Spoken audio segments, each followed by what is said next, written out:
Hello friends, welcome back to my channel. If you are new here, my name is Abby and I like to talk about spooky things. Thank you guys so much for the outpouring of love and just all of the positive response I received in my last video when I talked about the kind of mystery illness I've been dealing with. I seriously appreciate you guys so much. You have no idea. I kind of had a questionable week, hence the last 2 uploads missing, and seeing all those comments as I was unable to film really kind of helped me.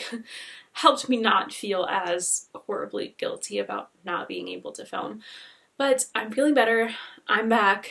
Still on the road to figuring out whatever this is, but feeling a little bit better the past 2 days, so that's good. In today's video, I'm going to be showing you 52 terrifying TikToks from Nevada with major focus on Las Vegas. This is, I think, part 4? Maybe part 5 of my Haunted USA series. If you guys like this video, please be sure to give it a big thumbs up, the subscribe button down below, and turn on post notifications so you would never miss a video. I post Sundays and Thursdays at 2 p.m. Pacific Standard Time, 4 p.m. Central Time.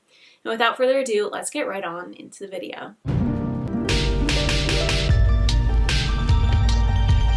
Our first TikTok's by the user giannajanuary. If you're not into really creepy stories about the paranormal, literally just scroll past this video. But if you are, I have a truly scary paranormal story for you. So this happened to me 2 years ago when I went on a birthday trip to Las Vegas. And basically I really wanted to see this place called the Mob Museum. I was literally fascinated. I was like, I have to see it. And I'm really into forensics, and the organized crime stuff sounded interesting, so I wanted to go. So I go to the Mob Museum. It is 3 floors. I start at the first floor, I look all around, I go to the second floor, I look all around, and before I get to the 3rd floor, I realize it is 10 minutes until closing, and my mom's like, hey, just meet me downstairs, you go ahead. So I continue up these stairs to the 3rd floor, and when I get up there, I'm the only one there. There's no one up there, which was fine with me. I'm actually thinking at the time, this is awesome, like no one's in my way, I can just make my little round and head out. So when I get up there, I look kind of to the left and there's a room where there's like a purple, real groovy looking couch, real groovy looking living room setup, and I'm thinking, oh, that looks cool, so I walk in there. Immediately when I walk in there, I just don't feel right. I don't know how to explain it.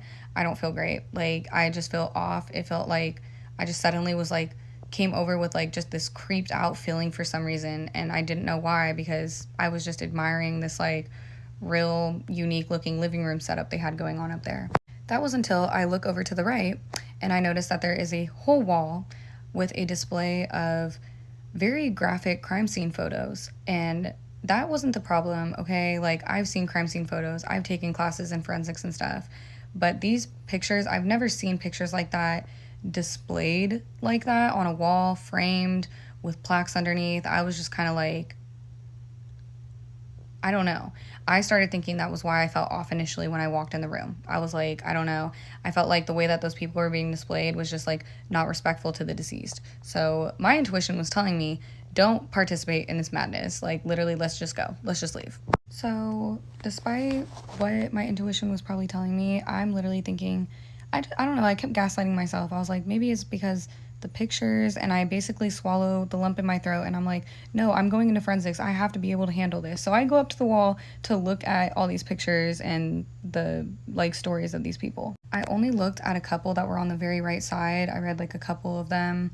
And then one of the other pictures from like over here somewhere caught my eye because it looked so old. It was like so saturated and so black and white that I was like, this looks like maybe the oldest picture on this wall. So I look at that picture.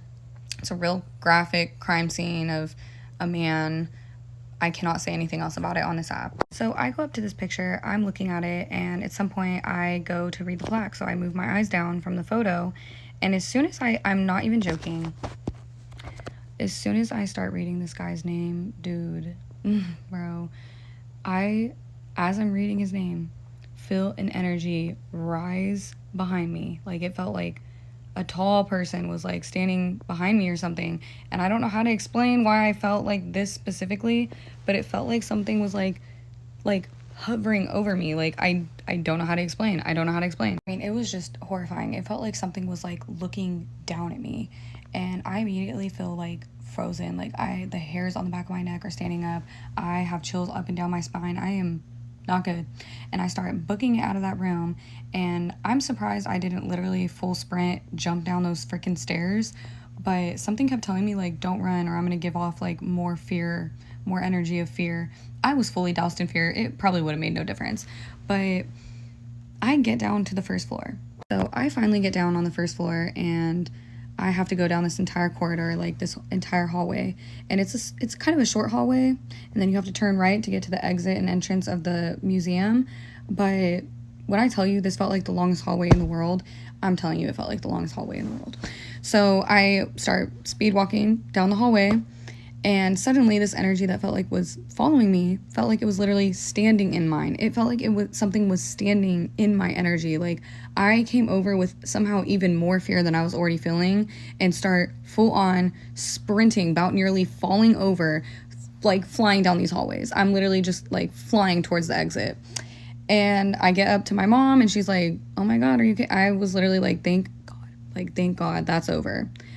And then I get home, and some weird happened at my house. Some weird stuff happened at my house. And mind you, I've had paranormal experiences before. I have had things whisper in my ear. I have had weird experiences, but nothing made me scared like this. Nothing in my life. And I've been through cancer and like a lot of other things. And this truly is the scariest thing that's ever happened to me. But if you want a part 2, let me know. I mean, I don't doubt that there's something in that museum. I personally have never been there, but I've been to a museum called the Museum of Death in Los Angeles, and I definitely felt an energy there. So I wouldn't be surprised if there was an energy in a kind of similar museum, such as the Mob Museum in Vegas. I feel like museums as a whole, it makes perfect sense if there is some kind of energy or spirits present, because there is a lot of historical items and items with a lot of energy attached to them, especially since he's talking about crime scene photos, which are very graphic, and I mean, they probably have a lot of intense energy revolving around them.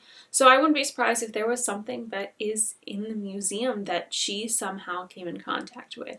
It sounds like it probably wasn't something good, because of the fear that she felt. But yeah, I mean, in places like that where there is a lot of history being shown and told, I would not be shocked if there is some kind of spiritual force hanging out there with you. Our next TikTok split user, Emily Bell 66.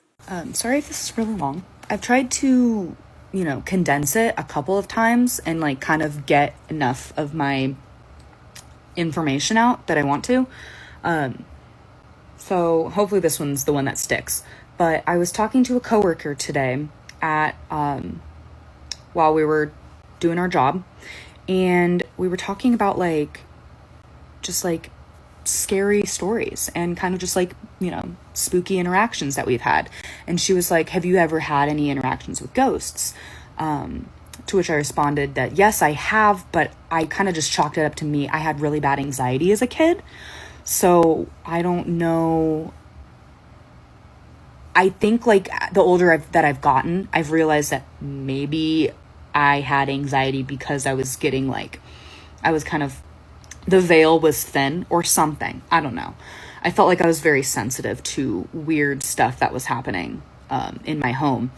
We were really young when we moved into the house that my parents are currently in. And when we moved to probably early high school, I would hear people or hear something running around upstairs, back and forth, or just towards deep into my parents' room, into their closet. And the way that the house is set up is if you're running back towards the closet, you're pretty far from the staircase. And I would tell my mom, and she's like, well, it's just the house settling. And I was like, the house is 10 years old now at this point. We bought it new. We've been here for 10 years. It's not the house settling. And then she'd be like, well, then it's the cats. Again, they're running in towards the closet, towards the back corner of the house. How would that work, right? And then I would also hear somebody call my name or come in from the door downstairs, and nobody was home. And I'd be like, Mom, did you come home and then leave? She's like, no. And I was like, and then my dad wasn't home either. So that weird shit like that. But it stopped happening for a while. I feel like sometimes I get like pretty sensitive with like getting weird feelings and stuff, but nothing like that. I would never have like any of the, I would still have weird dreams, but they weren't to the point where like, I don't know. It's very few and far between. I have an active imagination, is what I thought. But this one story kind of jumped out at me that I'd forgotten about. But we were driving down Pyramid Lake Highway. For those of you that don't know, not sure if this is good on the For You page. It might, but those of you that don't know, Pyramid Lake is on reservation land, and it's pretty far out from Reno, Nevada. But it's kind of a very active place for people to go do various things, fishing, paddleboarding. I went out there specifically to look at the stars because it's one of the darkest areas in our vicinity. It's like 45 minutes away. That's not that bad for Nevada standards. And it's something to do. And this was about 6 years ago. So I was like 23, 24, maybe. And me and a friend went out there. We were out there for like maybe a couple of hours. And we were driving back into town along this highway. And the highway is like really nice. Like I never feel like I have to have my high beams on. This particular night I didn't accidentally hit a rabbit. I'd almost hit a rabbit. And so I flicked my high beams on, which normally you like don't really have to do on this road. Cause it's a really nice road. It's just really dark, but if you got headlights, you're good. So we're driving along and he's chatting with me about something. I don't even remember what the conversation was about. But we're just talking and I kind of see something that resembles a person on the side of the road walking towards us. And the closer we're getting, I'm like, no way. And he's just talking. So I'm getting like kind of, too much is going on. I say, Mike, shut up. What is that? And I point out the windshield at the old woman walking down the road at 1:30 in the morning in a pink nightgown. A white woman with gray hair, kind of shortish, walking down the highway. And I can't message him to, confirm and corroborate this story because I don't talk to him anymore. But both of us were like, holy shit, that is sure enough an old woman walking towards us. And he's like, should we stop? Are you kidding me? No. You want to be dead? You would be the first person to die in a horror movie. But I'd had like an interaction with a regular at the bar I was working at a couple years later, and I'd kind of was like, oh my God, I had this weird this weird thing happen to me driving down Pyramid Lake Highway at like 1:30 in the morning. And he was like, wasn't an old woman in a nightgown? And like totally just made me think, because for those couple of years, I was like I would think about it periodically, like, did that person need help? Were they just like, confused? But like, he'd seen it too. So I don't know what that means, but if you have heard anything about that, again, it was like this was like 2016-ish, maybe 2017. But I have never seen or heard anything about this happening to anybody else except for that one regular. And I just want to know if anybody else has experienced something like that. Like I can't find any information on it. Not even on Reddit. So I'm like, was I the only person that's experienced this? So if you're in, the Reno area, have frequented Pyramid Lake and you've experienced this, please let me know. I need to know information. Because now I cannot stop thinking about this. I truly can't. I feel like it says a lot that they had no idea that she was going to say there was like a woman in a nightgown on the road, but they said it first because they knew, because they'd experienced it, and because it's like a thing. As I always say, it's like when people experience the same thing at separate times without having any idea that the other person experienced it, to me that is solid evidence of some kind of spiritual interaction, some kind of ghostly presence. Our next two TikToks are by the user meatcleaverbob. So my story yesterday went very well.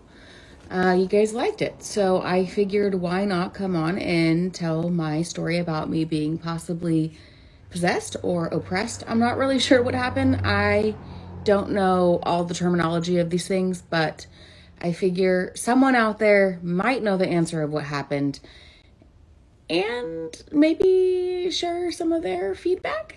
I'm not really sure. Okay, for starters, in 2019, I went with another paranormal team to Goldfield, Nevada to investigate the Goldfield Hotel, which is not open. You cannot go to it. It's completely in like, I don't know what you want to call it, in shambles.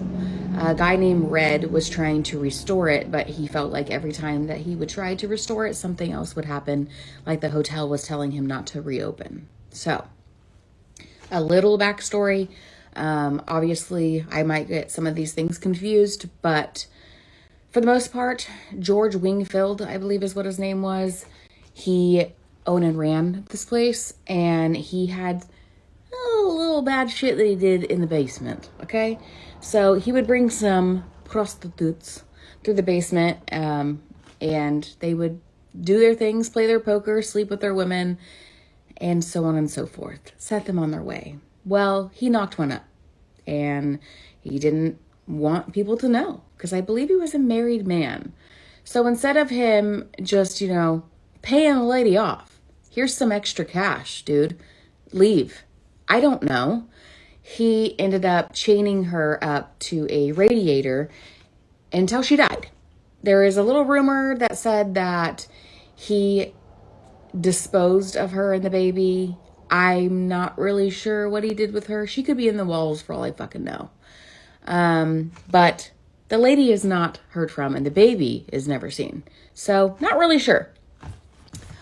So anyways, I go to investigate this place with another paranormal team called the Skeleton Crew. You can follow them on Instagram and on TikTok, actually.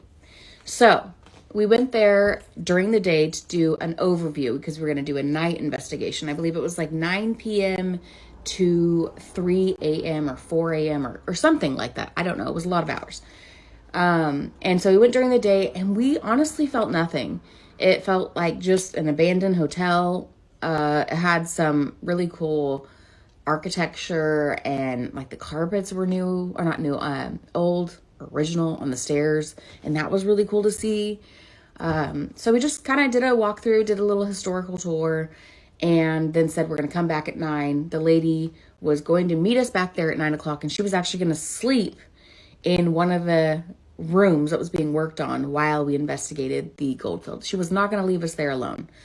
I'm sure it's just to protect the Goldfield Hotel, but it's just all eerie now. So anyways, so we went back at night, and as we were driving to the hotel, we got this crazy flash flood, thunderstorm, insane weather that hit. And obviously rain heightens all the spiritual activity, but also makes it super spooky, okay? So we were going to be investigating this place in the dark.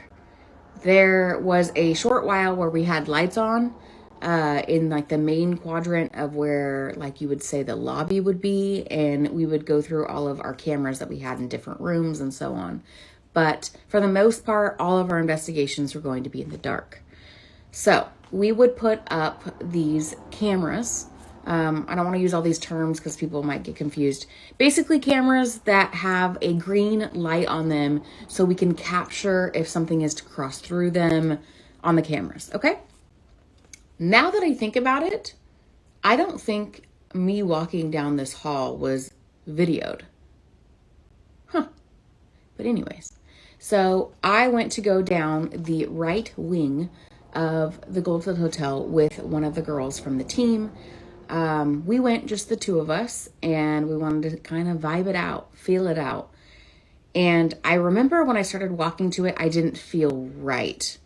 And so as soon as we got to the right wing, which is where that woman was held captive, I felt a crazy heaviness in my body where it felt like I was walking through quicksand or something. Like, I obviously have never walked through quicksand, but something along the lines of like my legs wouldn't move the way I wanted them to. It felt like I was dragging my body through the hallway. So I looked over at her and I said, I feel like I can't walk through, or it feels like there's a force field. I was trying to get my words out. And she looked over at me and said, what did you just say? And I repeated myself. And she said, that was not your voice. Whatever just spoke out of your mouth was not your voice. So obviously I get a little panicked, but I'm trying to stay calm because I know things are a little crazier when you're weak-minded, okay? So I didn't want to be that person. So I tried to shake it off, and I told her, let's walk to the end of the hall, loop around, and walk back. So walk to the end of the hall. The further I got from the supposed room that the woman was held captive, the better I felt. As soon as I turned around and went towards that room, which I would be facing it, it would have been on my right-hand side. I felt like I don't know. This is just what my mind was doing, okay? We're only lit up with moonlight at this point. And I can see what I would imagine a 8-foot tall spider heaving on the wall. So imagine it going like this on the right side of the wall and just like seizing his body up and down, okay? So I don't want to walk past this. So I immediately go over to my girlfriend and I'm like, I don't want to be next to the room. So I tried to stay as close to the left side as possible, okay? Mind you, my biggest fears are spiders or bugs and clowns, okay? So luckily we had no clowns here, but we had the spider. So I walk past that room, and as I'm walking past it, I can feel hands gripping the backs of my arms. So to leave this hallway, you have to loop around like an L shape. And I remember pulling away from them and walking down the hall to get away. And I get to the front lobby, and a girl comes from downstairs, runs back to me and says, he wants you. He wants you. She is self-proclaimed I believe, a psychic medium. So she had came to me saying these things, and I'm like, I'm trying not to panic. Please stop. So one of the other girls notices that I'm getting a little bit more overwhelmed and says, stop. You're going to scare her. So I kind of back up a little bit, and I'm standing there kind of in a daze because I'm like, I don't know what the fuck is happening. And I could feel something poking my back. The only way I could explain it is if someone's trying to get your attention and they're mad, like doing this to the center of my back. I do have a photo of this, and I don't know where it is. I'm sure it's on a computer somewhere. I'll have to try to find it. But I told my husband, something's touching my back. I need you to check my back. And he lifts up my shirt, and there is a perfect circle of a fingerprint. My husband put his finger right over it, of a man's finger poking at me. Like, hey, bitch, turn around. Turn around. Why don't you come back? Like, taunting me. I know something's fucking wrong.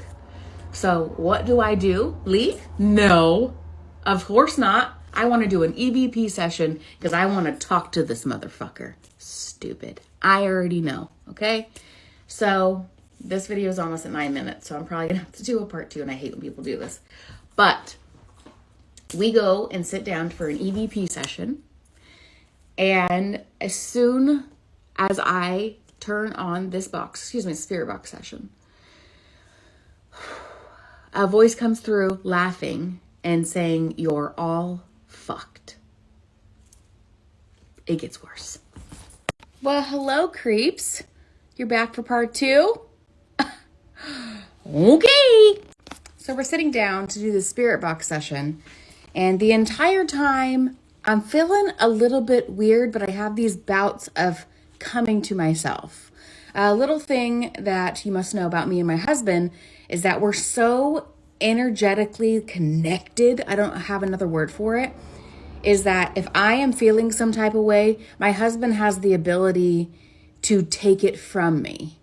So in this moment, he sees me not doing well, and he's like, I need to help her out. So he tries to absorb the energy, okay? So he starts doing this with his fists to flick out the energy, right? The other girl notices and says, what is he doing with his hands? And I'm like, I think he's absorbing my energy. I think he's trying to take it. And so I like kind of put my hand on his knee. So to, like, stop. Like, you don't need to protect me at all times type of thing. Well, that was a bad choice, because then maybe a couple minutes later, I end up dazing off. She gone. This bitch gone. Okay. My husband comes up to me and he's like, hey, look at me in the eyes. And he's like, it's like I was looking through him, which is, I'm sure, so terrifying on his end. So he's like, oh God, something's wrong. There's a lot of commotion. I am not here for this. Okay. So this is just what I remember them telling me. So what my husband says is that I kind of shifted my head back. My eyes, I don't know if they rolled in the back of my head or not, but they were not my eyes. We'll leave it there. Okay. One of the other girls says you need to get her outside, take her shoes off, put her feet in the dirt. Like, she needs to ground herself. I come to 30 minutes later, and I am sitting out in the front of this fucking haunted hotel being like, what the fuck just happened? And my husband's like, are you okay? Something happened in there. I'm not really sure what happened. Are you okay? So I'm like, yeah, I'm fine. I'm tired. I remember that. I'm super fucking tired. But I'm like, it's okay. Like, it's fine. Maybe I got in my head. So I start to progress and back into the place of doom. And everyone's like, we're going to go down into the basement. I hate basements. And we're going to do a poker session like they used to do. So basically, we're going to, for lack of a better term, kind of provoke the spirits to maybe come back. Like, hey, we're playing poker. Do you want to play? So all of the skeleton crew are doing this poker game. I am sitting outside of it because I'm not 100% back in me yet. My husband is doing a night vision camera across from me. And he's videoing back and forth to get everything on video, right? He sees me, which I have seen this video once. I don't know where this video is. I'm sure, again, it's probably with the other photo. There's no other way to explain it. So my husband pans the camera over on me and he sees me fall into my chair. So I am sitting upright and my body completely falls forward, like I'm hanging, like somebody's sitting or pushing on my back and I'm hanging over the edge of the chair. And he puts the camera on me, and as soon as I sit back up, you could see on the fucking video that my eyes just kind of change. They just look like they sparkle different. There's no other way to explain it because we're on night vision, okay? It's fucking different. It's just fucking different. And seconds before it could register, my husband goes, uh-oh, something's wrong, and goes to moves the camera out of the way. I believe the camera was turned off. And I turn around, pick up my chair, and throw my chair against a wall. This is not like me at all. And I start running through a pitch fucking black basement that I'm terrified of. I'm terrified of the dark. I'm terrified of fucking basements. And I'm running by myself through this basement. Not like me at all. So, of course, my husband's like, calm down, Bob, where are you? Blah, blah, blah, blah, blah. He calls me Bob, not Bobby. And I guess I'm repeating no, or fuck off, or I gotta get out. I'm just rambling with shit. Again, I don't remember this. I get to the second landing of the stairs. My husband meets me there and he said he can hear me heavily breathing. And it's not my typical, it's a little deeper. We'll leave it there. Okay? And as soon as I lock eyes with my husband, it's like he's a saving grace. And I immediately start sobbing. I need to go home. I don't want to be here anymore. Please get me out of here. I'm terrified. it's a lot to talk about, and I'm surprised shit's not fucking moving in this video, because usually when I video this, it brings, something fucking happens, like something glitches or whatever, but we're doing okay. So anyways, that happens. My husband bundles me up. We leave all my shit there. My fucking purse, my everything is still left at Goldfield. And we end up driving back to our hotel, and he says on the entire drive back to the hotel, which is a decent drive, I am in a daze. And he keeps checking on me like, hey, are you okay? And I'm just like, like, I can't, there's no emotion to me. So my husband's a little freaked out by me. We get back to the hotel, and he's like, hey, you need to take a shower. You need to cleanse yourself as best as you can with the options that we have. So he starts the shower, and he puts me in the shower, and there's this clear band so you could see the person in the shower, and he could see me not even facing the shower. I'm like facing the wall, just. Bitch is traumatized. Bitch is traumatized. We leave the next day. And all I can remember is that it was a very long drive from, we were in Modesto at the time, to Goldfield, Nevada. And I slept the entire drive. I got home, I ate, I slept again. This basically was my routine for the next 3 days. I believe all of that time back home was a blur, but I believe we saged the house, we did everything that we possibly could to get me back to myself. And I am 100% back to myself, but I do notice sometimes that I just feel that something is with me, and I think that it's just George or another spirit, that just likes to peep in and be like, hey bitch, do you remember me?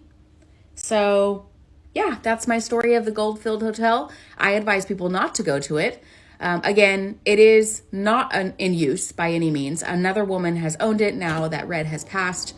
I'm pretty sure you can still book tours, but just be really safe, okay?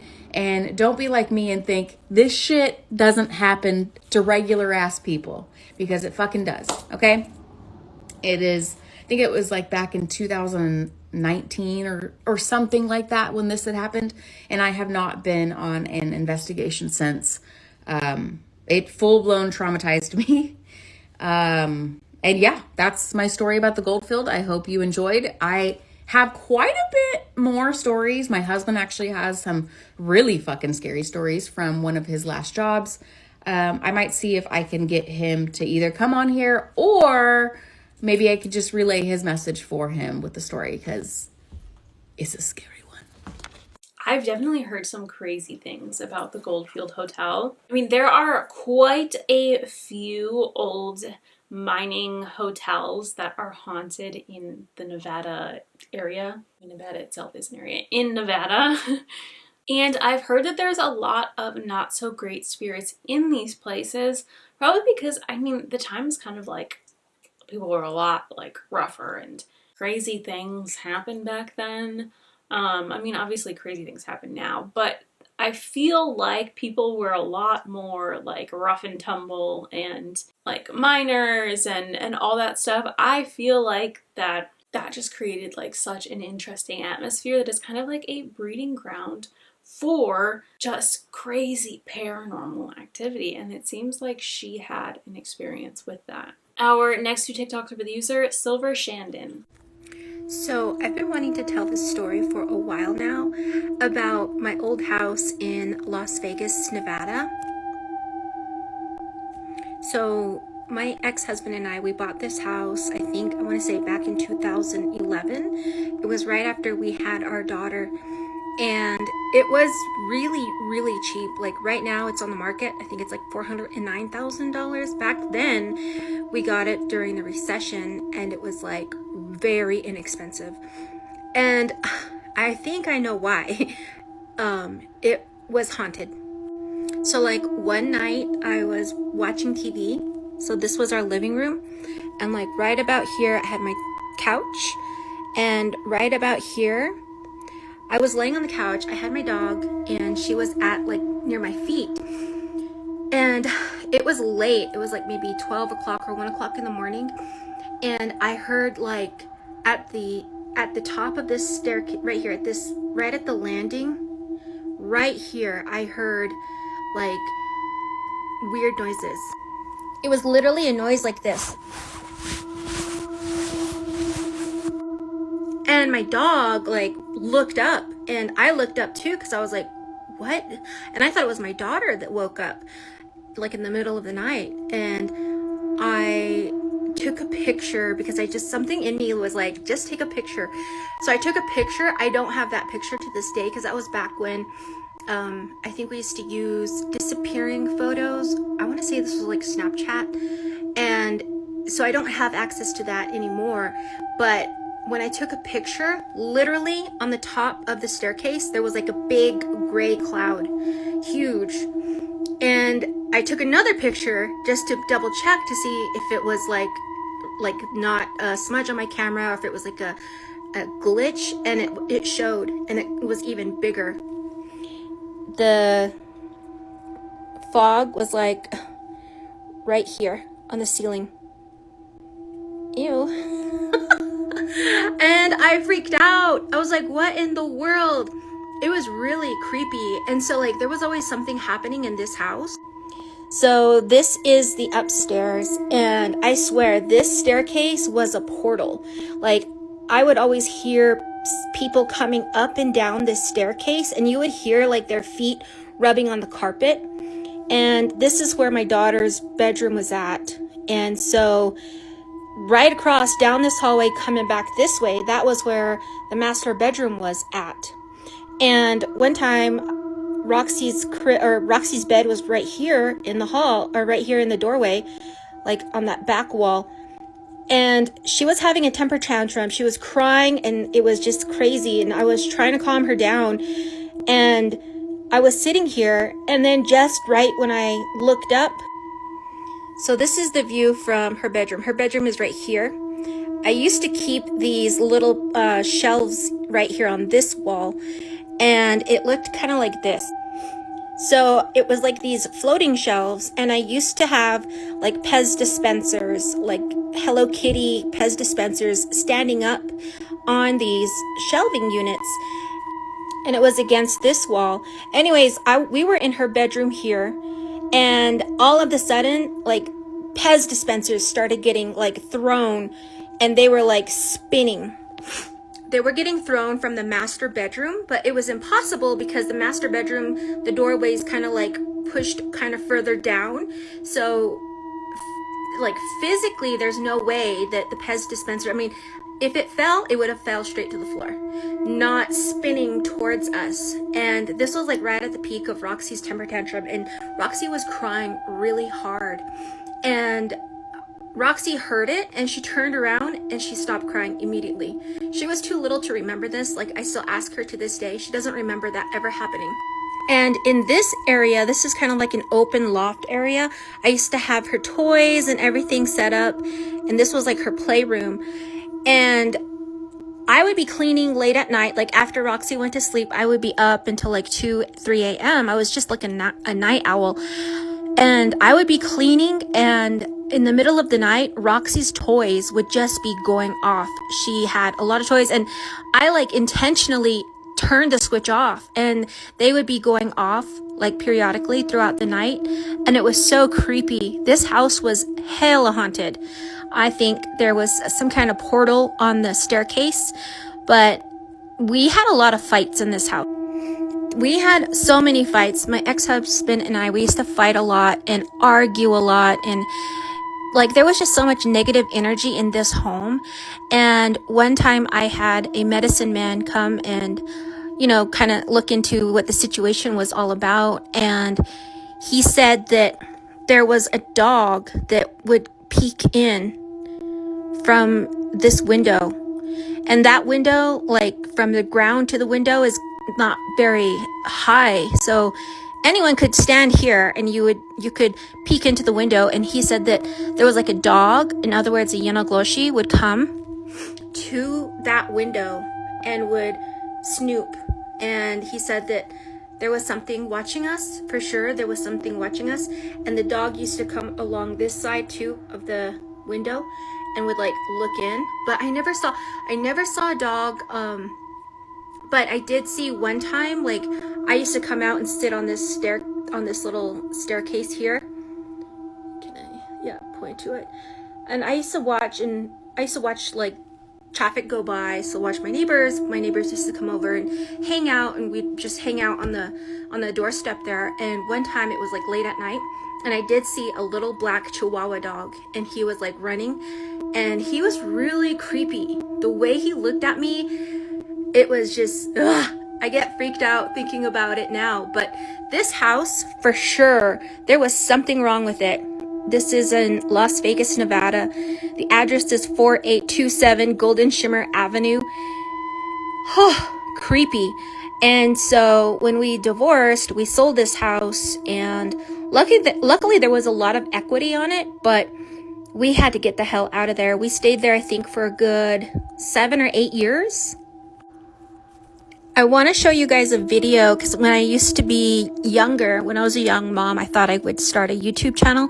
And so I do have a clip of Roxy's toys going off in the middle of the night. I was vlogging, and it was like 12 o'clock at night. I was cleaning, and I just so happened to hear those toys going off, and I caught it on camera. So I'm going to upload that clip here now. So I wanted to do a part 2 to my haunted house story, and I wanted to show you the clip. So I went to my YouTube. You can't see this video anymore because it's private now, but I did a screen recording of the clip that I do want to share with you. So hang on. Mind, because really,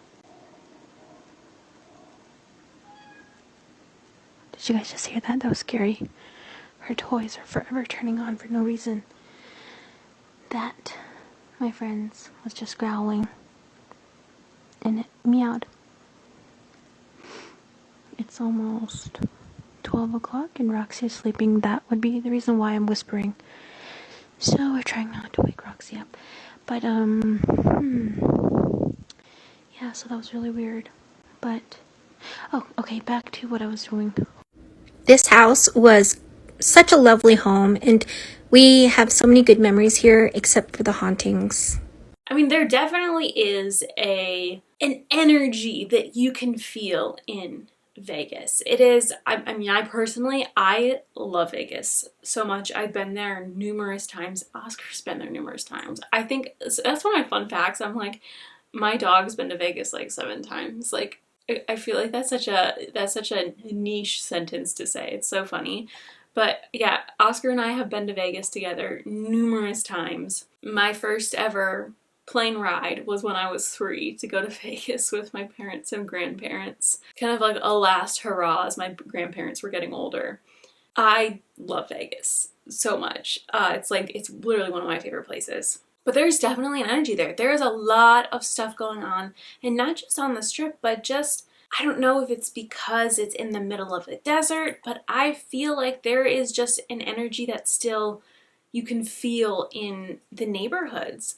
And one thing I will say is, like, the neighborhoods are beautiful in Vegas. Like, a lot of people think of Vegas and it's like you just think of the Strip, but the neighborhoods there, it's like, it really is homey and cozy, and I truly would consider living in Vegas. I at one point did consider moving to Vegas, except it gets really hot during the summer, and I'm not sure if I'm okay with that.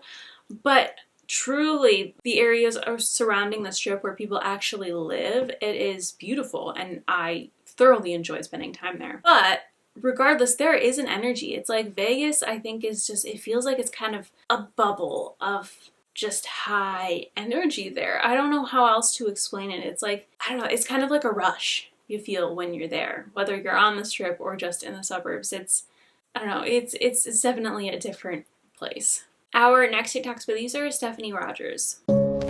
So I was taking a walk to this really cool abandoned mine in Tonopah, Nevada, just enjoying the sunset. Like, it's a total Cars moment, you know, like Rusty. And then I look to the right, and I think I notice something in the distance, so I zoom in, and I notice this dark entity just like staring at me. And like, I was like, what? But actually this mine There was this really crazy event in Tonopah called the Belmont Mine Fires, where 17 men burned to death and lost their lives. And actually, this mine over here, that it's like the Desert Queen mine, is where they actually dragged the bodies out to try to save them.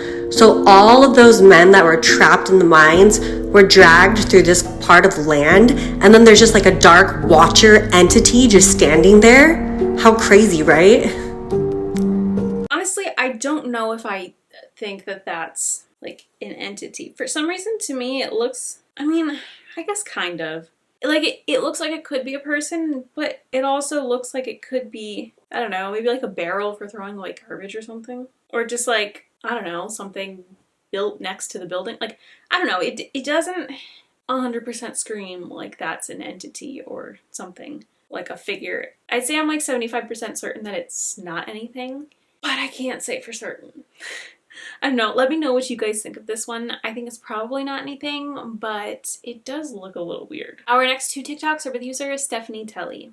The Luxor Hotel in Vegas is haunted. I went there for the 4th of July and I stayed in a room, no problems, everything was great.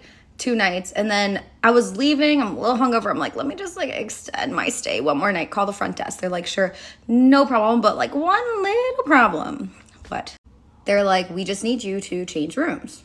I'm like, okay, well, that kind of defeats the purpose, but I guess, like, I really don't feel like getting on a flight right now. So I pack up my stuff, go change rooms. It's on a different floor. I get to 7th floor. If anybody has stayed on the 7th floor, please freaking let me know. When I walk out, there's no lights in the freaking hallway. And you know when you can just feel something ain't right? Last floor, no problem. I didn't have this feeling. This floor, no lights.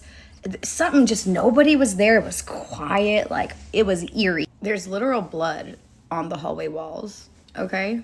But I'm just like, oh, you know, people get drunk here all the time. It's fine, no big deal, right? Just put my stuff down, go out, come back, and I'm exhausted. I'm so freaking tired. It's 10 p.m. and when I tell you, I was laying in bed scared to close my eyes because I just felt like if I opened them, somebody was gonna be standing there. Then, when I tell you that I literally was just, my eyes open all night until 6 a.m. 6 a.m. I finally go to sleep, all right? I'm sleeping on my stomach. When I feel, this is part 2 of the Luxor Hotel in Vegas is freaking haunted. Go to my page to watch part 1. So at 6 a.m. I finally get to fall asleep. I lay down on my stomach. And when I tell you, I was at the point where like, you know when your eyes feel heavy, you're like this. But I don't know how to explain that every direction which I've like turned, I just felt like I was gonna see somebody there. And I finally close my eyes, okay? And I feel something just like a weight on my head pushing me into the fucking cushion. And when I tell you I couldn't move, like frozen in fear. And then I hear on my right ear, I hear like, bitch! And it wouldn't stop, and it wouldn't stop, and it wouldn't stop. I got my ass up, packed all my shit, and I checked out early. I was sitting in that damn lobby with all my, actually they take your luggage, but bitch. Then I started looking up how many deaths in that hotel. You don't want to know. I personally love the Luxor Hotel, but it is absolutely haunted. I have heard stories from like people that I know in Vegas, absolutely haunted. It is, I mean, there's a lot going on there. I've never had any paranormal experiences there, but I've stayed there a couple times.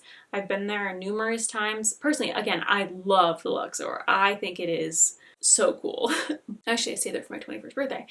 But, I mean, when you're walking through the hallways of like the main pyramid portion, the balconies are so low. I would literally be walking up against the wall. Like I was hugging the wall because I was nervous that I was gonna like trip and accidentally go over. They are not like the normal height of a balcony when you are walking next to, I don't know, a 200-foot drop or something like that.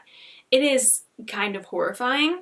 I mean, I would assume it's like up to code, but I have never personally walked next to a railing that is that low before. It's actually really concerning. So there's that, but like I said, I've never had any paranormal experiences in the Luxor, but as we'll talk more about it being a pyramid shape and the light that's like the strongest light in the world, and there only being one Sphinx, and the Titanic Museum, the fact that there are people that died during the construction of the Luxor and they're just like buried in the foundation of the Luxor Hotel. We'll get into all of that in this video, but I used to be friends with someone who lived in Vegas, and his realtor said that there is one death a week at the Luxor, like suicide. One suicide a week at the Luxor Hotel. That is 52 a year. Apparently there is a suicide every single day in Vegas. I mean, we all know that there is a high suicide rate in Vegas because people go there when they're feeling down and have the intention of ending their life, spend all their money, gamble it away, and then end their lives. Or sometimes people will accidentally lose all of their money and feel hopeless and then take their lives while they're there. I mean, the most suicides in the country happen in Vegas. It is an incredibly common thing. Yeah, the Luxor is absolutely haunted. There is a lot of energies going on in that place, but I still stand by the fact that I personally love it. Our next TikTok is with the user MurderGeek7. What's the scariest urban legend from your state? Today we're talking about Nevada. Of course, we could have talked about Area 51, but today I do want to talk about Pyramid Lake and the legends surrounding it. Pyramid Lake is undoubtedly one of the most beautiful places in Nevada. And it's incredibly deep, with some places being as deep as 900 feet. It is the surviving remnants of a prehistoric lake that took over all of Nevada. The area surrounding Pyramid Lake was the home of the Paiute tribe, and please correct me if I pronounce that incorrectly. But the tribe lived there peacefully until 1844, when the explorer John C. Fremont discovered the lake. European settlers would quickly move in, and this would start a war. The war was called the Bloody Pyramid Lake War, and this happened in 1860. But there are so many legends surrounding this lake, one including a mermaid that came from the lake. According to legend, the mermaid fell in love with a warrior of the Paiute tribe, and when he brought her to the village to marry her, they made him take her back to the lake, and this enraged her, and she put a curse on the tribe. There's also ghostly things that happen, like some people can swear that they see the cavalry troops coming in, like their shadows, and others also say that the water will sometimes become turbulent for no reason and then stop just as suddenly as it started. There is also the strange anomaly of the bodies that are often discovered or get lost in the Pyramid Lake. Some of these bodies will then be found at Lake Tahoe, which is over 61 miles away, but it doesn't end there. The bodies that are lost in Lake Tahoe sometimes end up in the Pyramid Lake.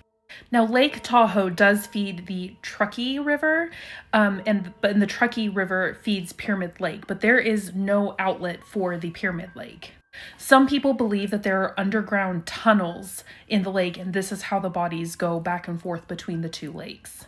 But probably the most chilling is the legend of the water babies. The legend says that this lake was often a dumping grounds for premature babies or babies with deformities. And some people can swear that they hear babies either laughing or crying coming from the lake.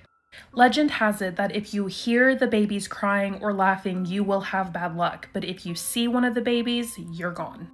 The water babies legends happens in the spring, so people believe that in the spring is when the water babies are around. So I would love to visit Pyramid Lake, but probably not in the spring.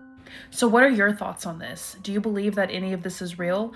Let me know down in the comments and follow for more creepy things. I've never heard about this, ever, and I think it is horrifying. I'm kind of picturing those like demon zombie babies that they have at Spirit Halloween. As a kid, I used to think they were really cute and I wanted one. But I'm like picturing those crawling out of the lake towards you to like drag you in, and that is definitely nightmare fuel. Our next TikTok is by the user unifiedmess. Growing up, I lived in two very haunted houses, specifically in Las Vegas. I lived in Vegas from ages 8 to 15. And the first two houses that we lived in, they were so scary. I just thought at a certain point that these ghosts are following me, or spirits, whatever you want to call them. But after I left the second house, I never experienced anything as scary as I would on a regular basis at my old two houses. When we first moved to Vegas, we moved into brand new construction. So there's our house, and there's our backyard and our wall, and just a huge land of desert. And Nellis Air Force Base was the closest thing to us besides the desert. And as I got older, I discovered that Area 51 is within the Nellis Air Force Base range. And I remember thinking, well, that checks out because that house is really scary.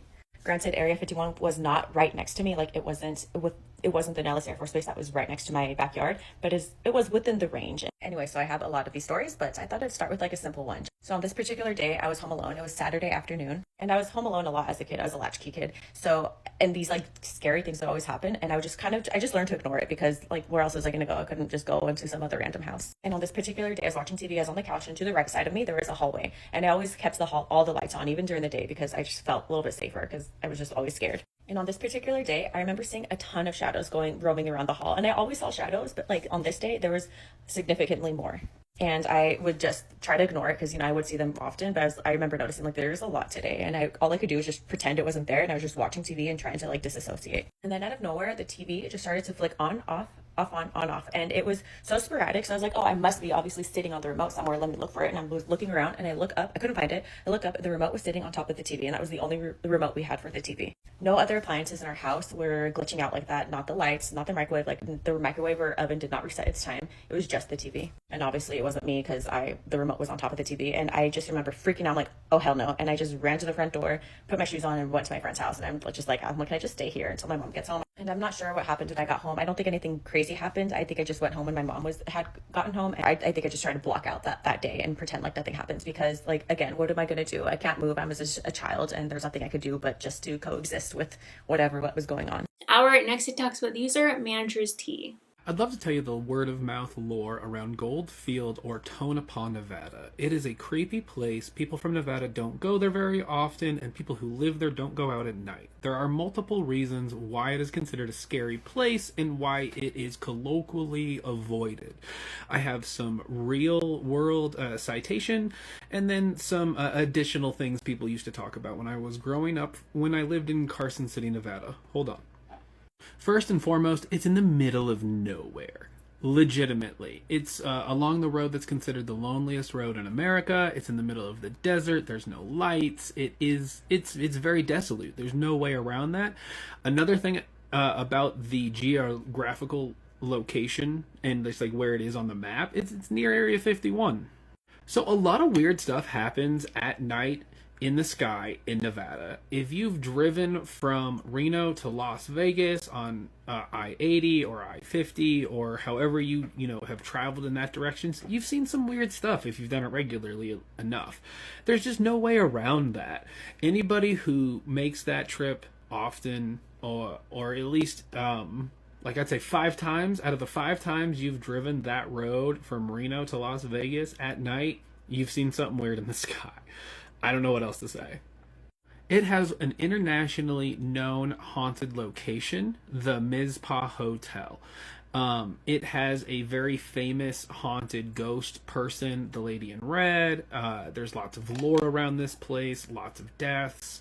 Another aspect of this area just in general, which I think really does create a lot of the lore, is that it was one of the last boom towns and where mining was a big thing. So much so that there's studies on how much mortality there was in this location at one time in the mining culture. In fact, there was a large scale disaster there about 100 years ago. 17 people died. The hotel itself has had multiple bad things happen at it. So there's just a lot of local bad luck and lore around the place and some real life citation to give it the creepy vibe. Now, there's 2 stories that I've been told by people about that area where they have gone through the town and they have repeated their drive.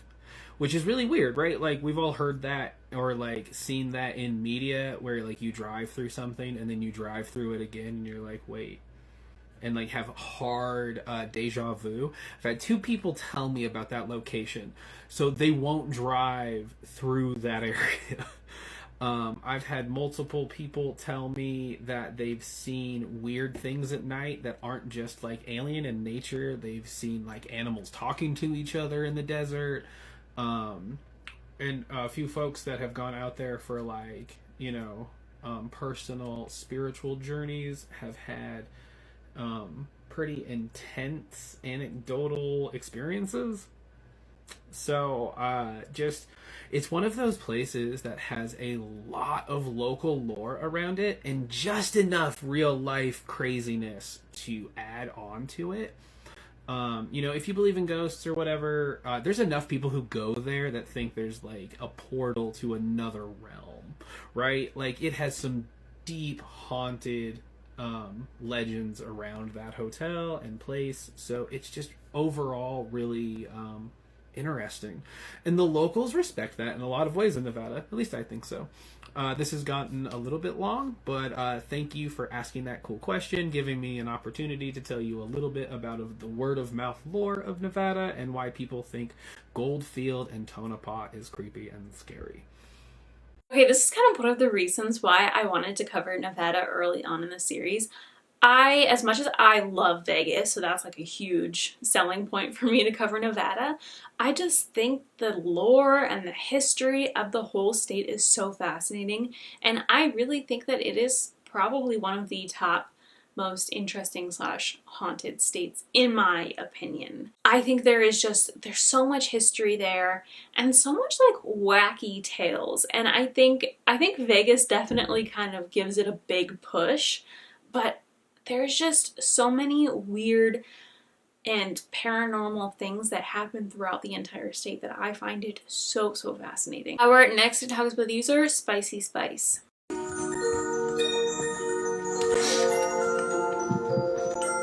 Okay, so once upon a time.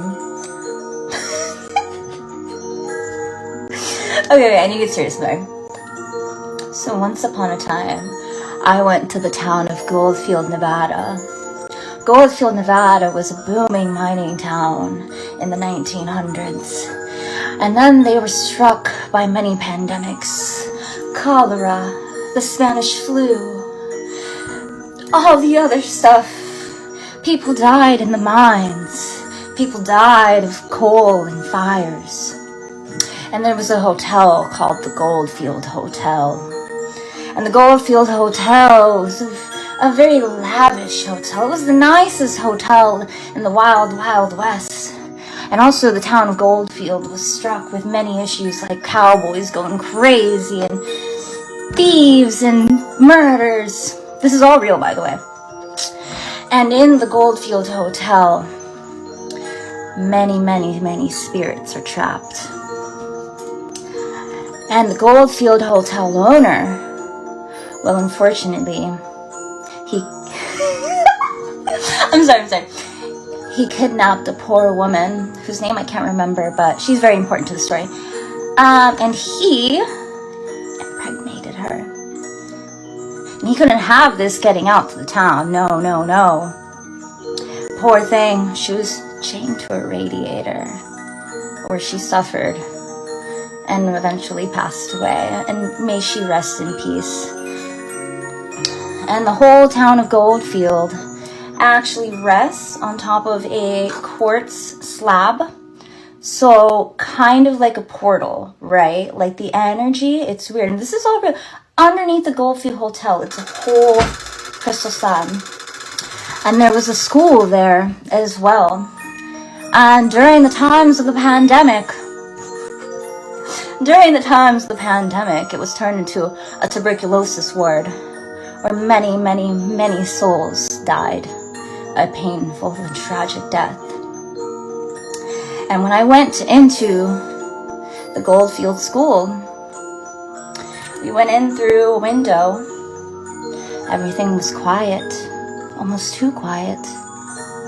And when we stepped in, me and 5 others, oh my goodness, we heard a sound from the other room, and it was literally furniture being pushed out of the way. Hi, I'm just telling a scary story. That actually happened. I felt furniture being pushed away as if there was an actual body. Buenas noches! As if there was an actual body in the other room. And it had been frightened as much as we were. And I made a mad dash to the window. And it was extremely scary because it also was very illegal. So I made it to the window and we all started screaming and we're like, someone's in here. And my partner says, guys, calm the freak down. So we stopped. We made an announcement. In case there were any people of the night, actual living beings in the room with us. And we said, hi, we're just here to take photos. We're just here to explore. We're just explorers, desert rats. We mean no harm. And we heard nothing. Not a single movement after that furniture being moved. Now you tell me, what was it? Our next TikTok is by the user Van Haney Books. I want to tell you a ghost story. We owned a house in Paradise Palms in Las Vegas. So Paradise Palms is where like Frank Sinatra lived and Sammy Davis Jr. And all sorts of different celebrities. Phyllis Diller had a house there. So we had a house that had previously been owned by Harry James, who was a very famous big band leader. And he was known to be friends with Frank Sinatra. And the house was clearly a house that had been designed to have lots of parties. It was a very open floor plan. It had a huge backyard with this really nice pool. Well, when we first moved into the house, about a month in, the ceiling collapsed in this one room. It had tons of black mold in it. It was disgusting. So, between the insurance company and us, we spent a whole bunch of money redoing that room and putting in really nice lighting, recessed lighting, and making it into like a theater room because we didn't have any kids at the time. And about a year later, we had our son, and we had a whole bunch of his toys. And that room is where we spent a lot of our time, so a lot of his toys were in there. And regularly at night, his toys would start turning on their own in that room, only in that room.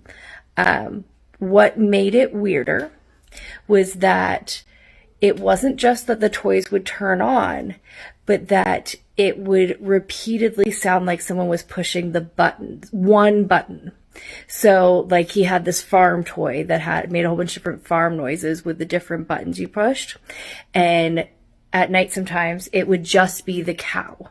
And it would just go moo, moo, moo, moo. Like someone was pushing it before it even finished its whole thing. Because it would be like moo, the cow goes moo. But it was like somebody was pushing it over and over and over again. And it would happen with all different toys. So he would have other toys. One of them was a phone. And the phone, it would be like ring, ring, ring, ring. And then after a few times, it would go, hello? And then it would start all over again. Ring, ring, ring. Like somebody was pushing it over and over and over again. And then it would go, hello. It was very creepy. That room also, despite us having completely redone it, had an electrician come and do all the electrical. We had recessed lighting, like I said. The lighting would randomly flicker and turn on and off. Usually not when we were in there watching things. Usually when nobody was in the room. The same thing with the toys. It didn't ever happen when we were in the room. It only happened when the room was like completely unoccupied and we were doing things in other parts of the house. So that's my ghost story about living in Harry James' old house, which was where the Rat Pack frequented. One of the many homes in the Paradise Palms where the Rat Pack frequented. So maybe it was just a weird electrical thing, or maybe my house was haunted. Who knows? Stay cute and creepy. Okay, that would go crazy in Two Truths and a Lie. I would be bragging forever about the fact that, like, the Rat Pack used to hang out at my house in Vegas. Like, having Frank Sinatra, like, knowing that he was in your house back in the day, oh my god. Like, I would cherish this house. I love, love, love Frank Sinatra. Pretty much every year he makes it onto my, like, Apple Music Wrapped because I love him. I think I get it from my grandma because my grandma loved him and listened to him all the time. So it's just very nostalgic, but I love Frank Sinatra. I think that is like one of the coolest things I've ever heard. I don't know. I would be bragging about that forever. Our next two TikToks are with the user meewasinmelissa. Hello TikTok. So I have a quick story of our Vegas trip. We stayed at the Excalibur because of the cheap rooms, and they're not like the most gorgeous rooms, but it was somewhere to stay, right? So we stayed there, and the last night was Sunday. We were pretty tired by this point. We had been walking so much every day. It's crazy hot weather in the 40 plus, and we were just tired. Finally Sunday it all caught up to us, so we went to Cirque du Soleil's show. We took a quick bus to Fremont, and then we literally logged from one end of Fremont to the other, and that was it, and took an Uber back to her room. I always have a hard time sleeping when I'm away from home. I'm always in bed late, and I'm always up crazy early, and I'm always so tired. So that night I was like, I need to buy some melatonin or something. I need to just have a good sleep, and I want to go to bed early, and 11:30 is early in Vegas time. So I bought some sleep aid, got comfortable, and I fell asleep. And it was roughly maybe 3 o'clock in the morning when my sister came and woke me up. And I'm like, what's going on? What's going on? Because I was just I was asleep. Like nothing could wake me up. But she woke me up. She's like, Melissa. I'm like, what? She's like, did you see that? And I'm like, what are you talking about? So she said, well, she was sleeping because she had showered before she went to bed, and she put a towel over her head and went to bed like that because of the air conditioner being on. And she said she felt something pull.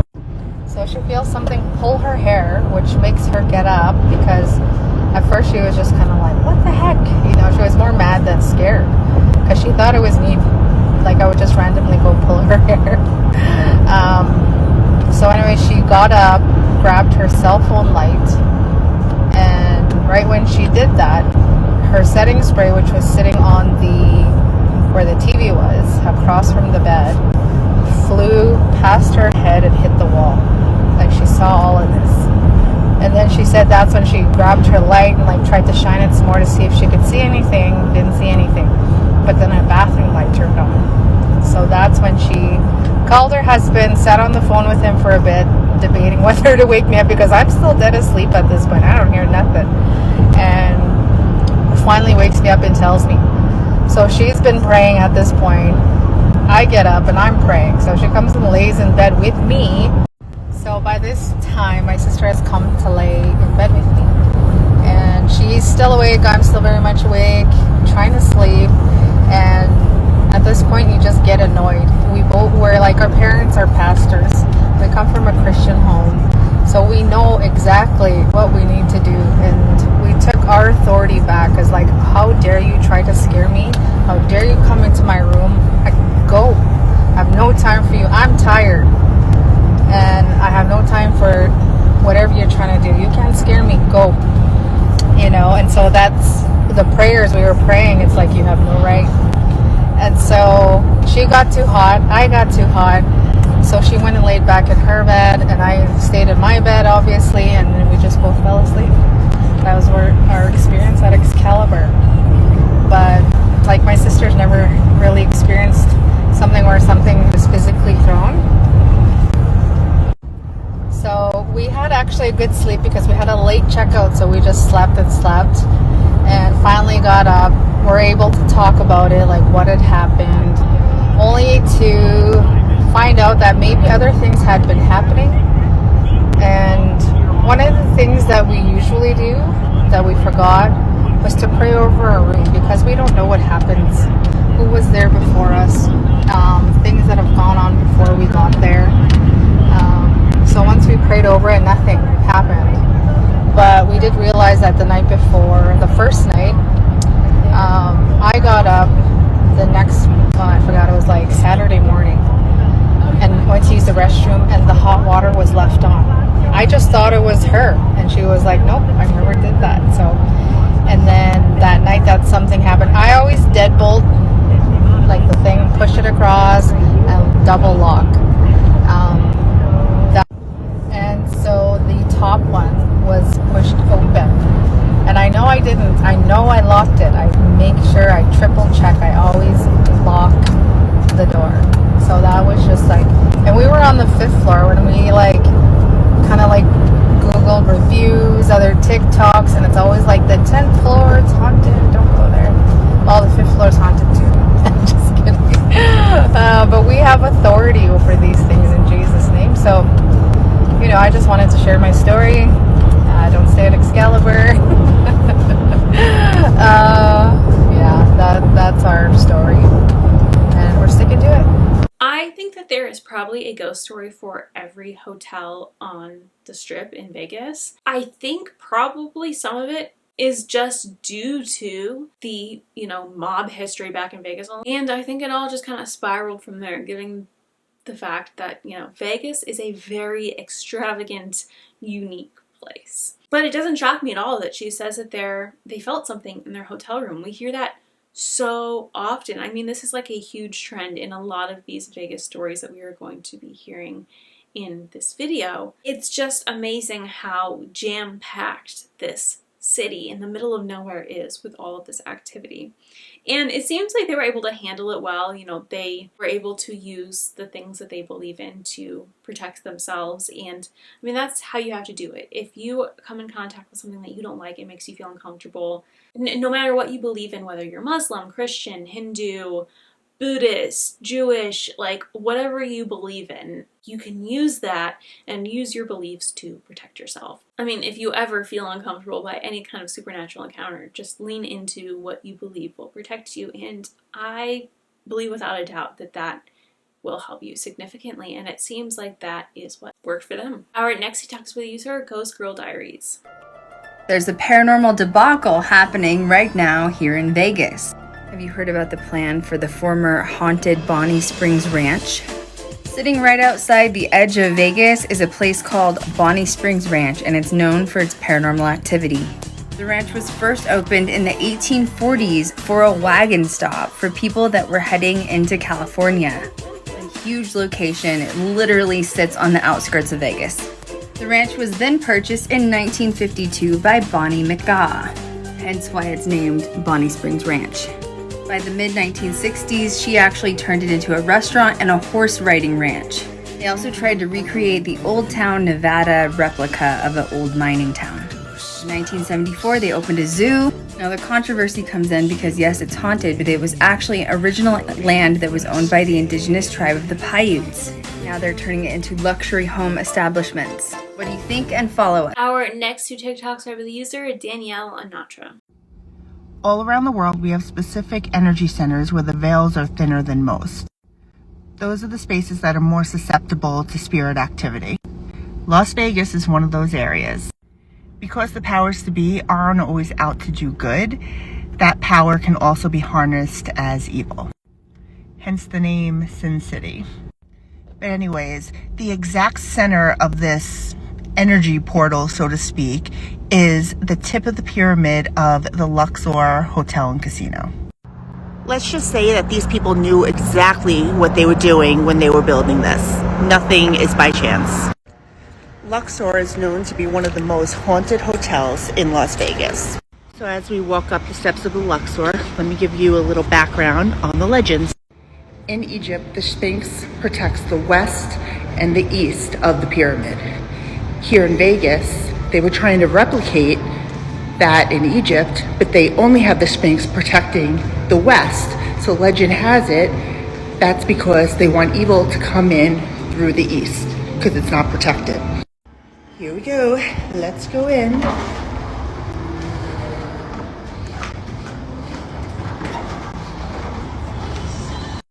While this building was being built, many people died during the construction of it. I guess the construction of it started the body count. The Titanic exhibit, they say, brought more energy to the hotel because they have artifacts from the real Titanic that carry a lot of energy as well.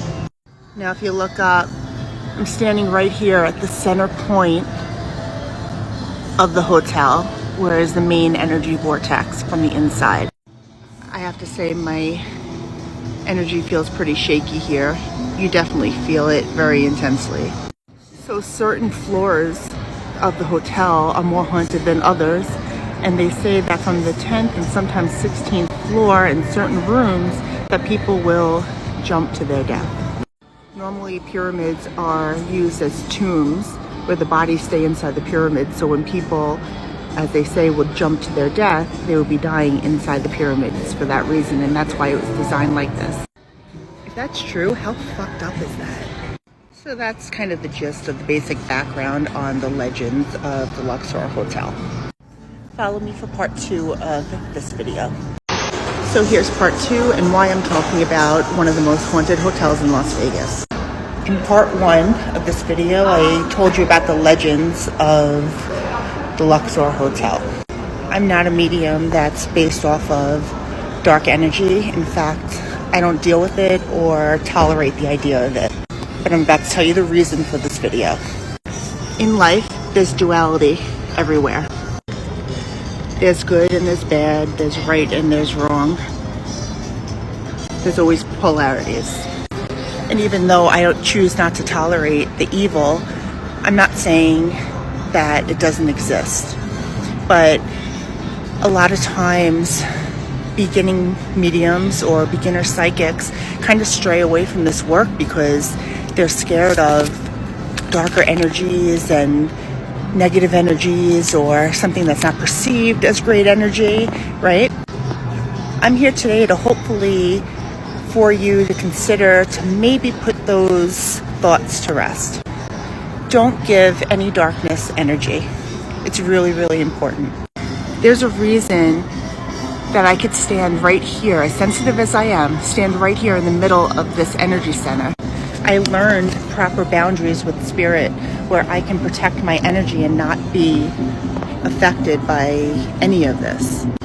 You may feel it, but you know it's not yours and you let it go. Every morning, every evening, and throughout the day, if needed, when you go to certain places like this, there's a way to not be affected. Each day, ground yourself, however you may want to do that.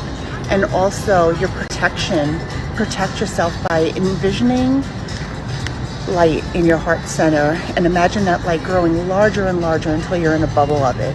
It's like just a protection mechanism that will help you have anything that isn't wanted bounce right off of you. The stronger you get in your beliefs around that, the stronger your protection bubble will be.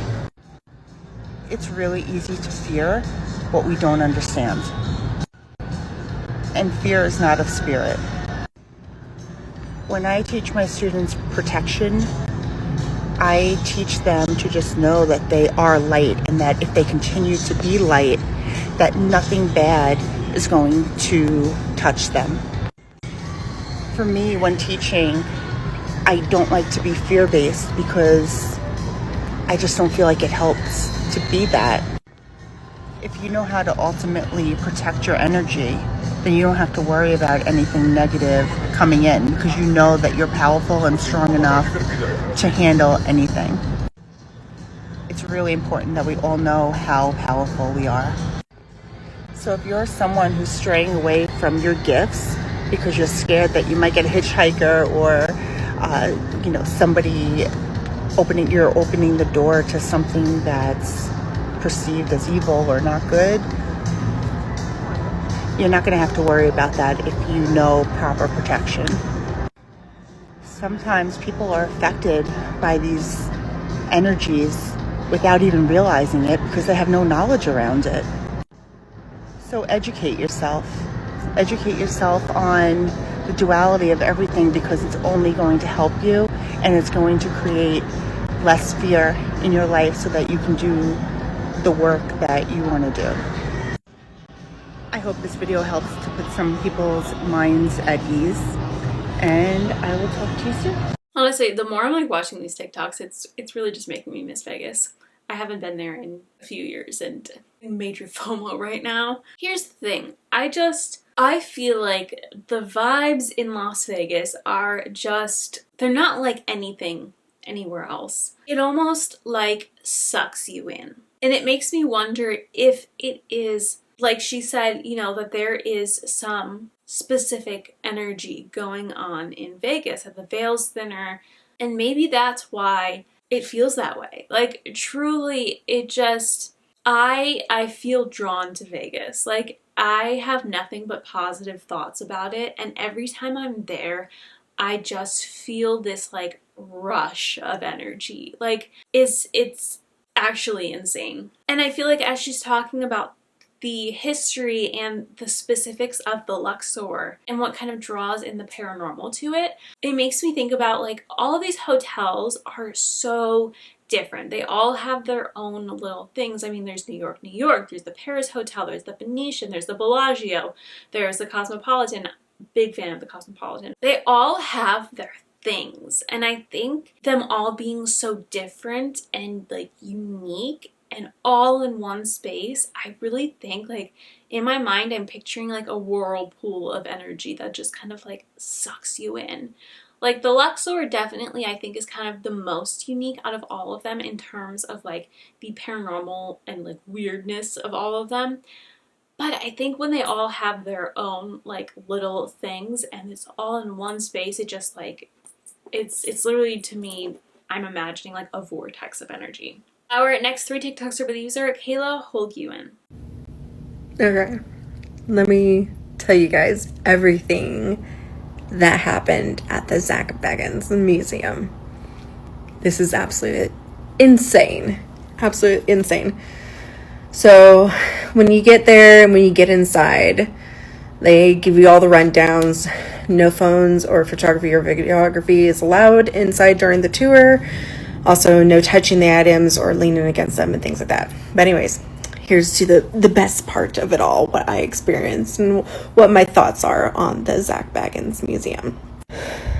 So obviously your girl here had to get the full access pass that gave us special grants into different rooms that other general admissions are not allowed to go into and experience different things. So my favorite parts of the museum, because there's so many different rooms, honestly, I started feeling things right off the bat. I'm also like very sensitive and open to things like that, so I feel that's why it was easier for them to, you know, I guess pick on me in a sense. So right off the bat, even before we began the tour, I felt a touch on my shoulder and nobody else was behind me.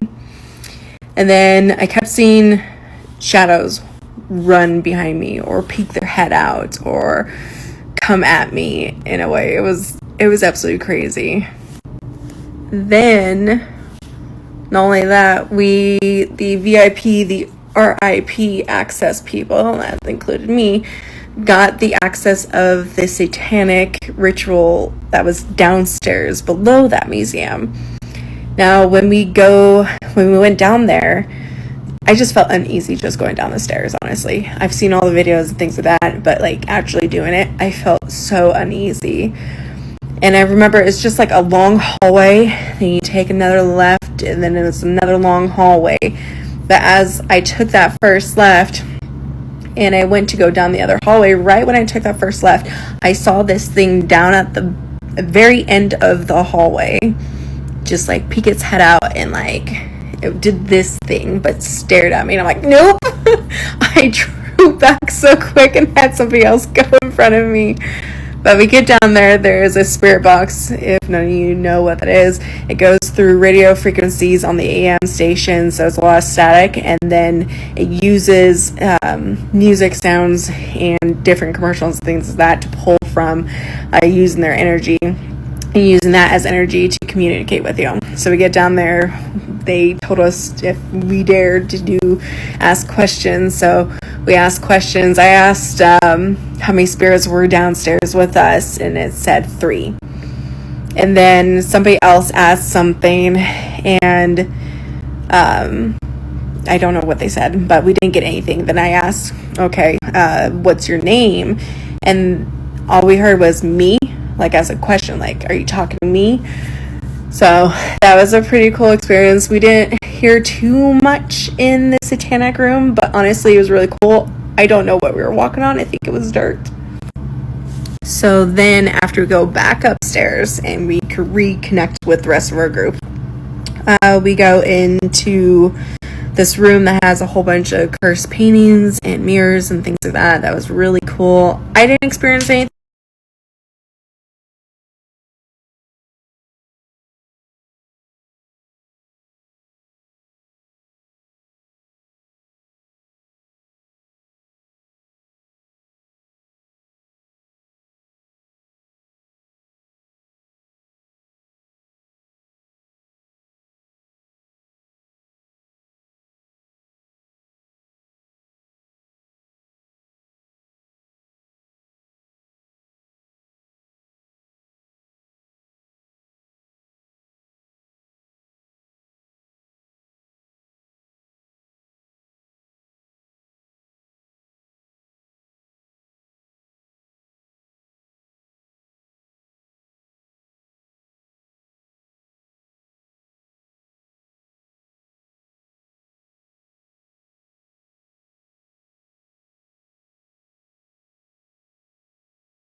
So as we head upstairs, we go through this like little circus display, which was like super cute, honestly. Like there was a lot of cute things in that museum. We saw this guy take a drill bit and shove it through his nose to the back of his throat. It was insane. Honestly, bravo to that guy. He, hands down, amazing.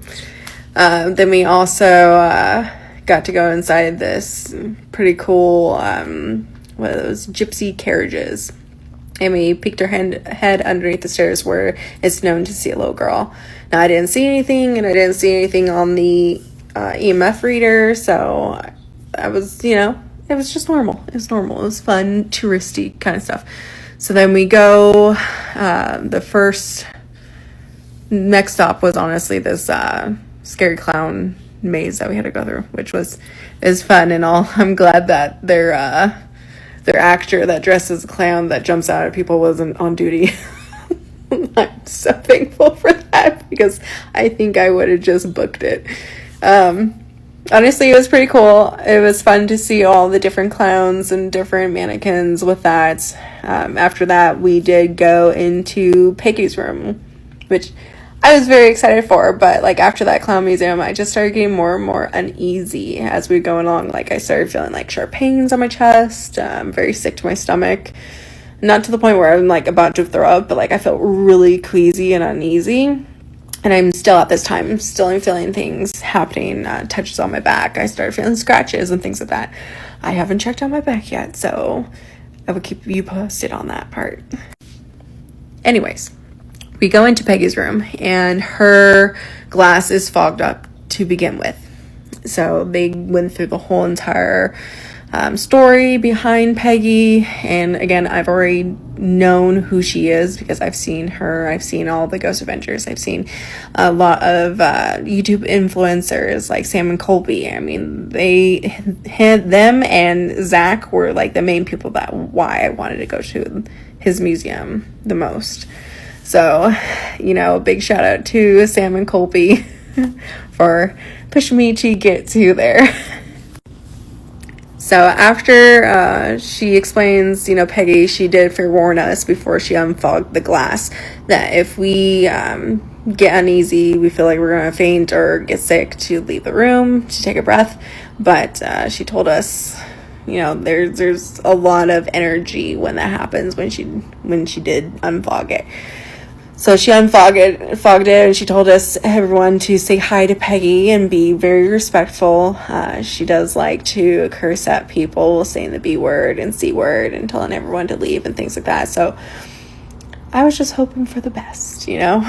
So for the RIP access, we got to go around this little half wall that was separating us from Peggy, and we got to go and look at her. And they had a spirit box as well.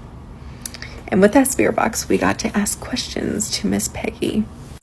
So the spirit box turns on, and we're looking at Peggy, and I start asking questions. I'm like, hi, Peggy. I want to know how many spirits are in this room.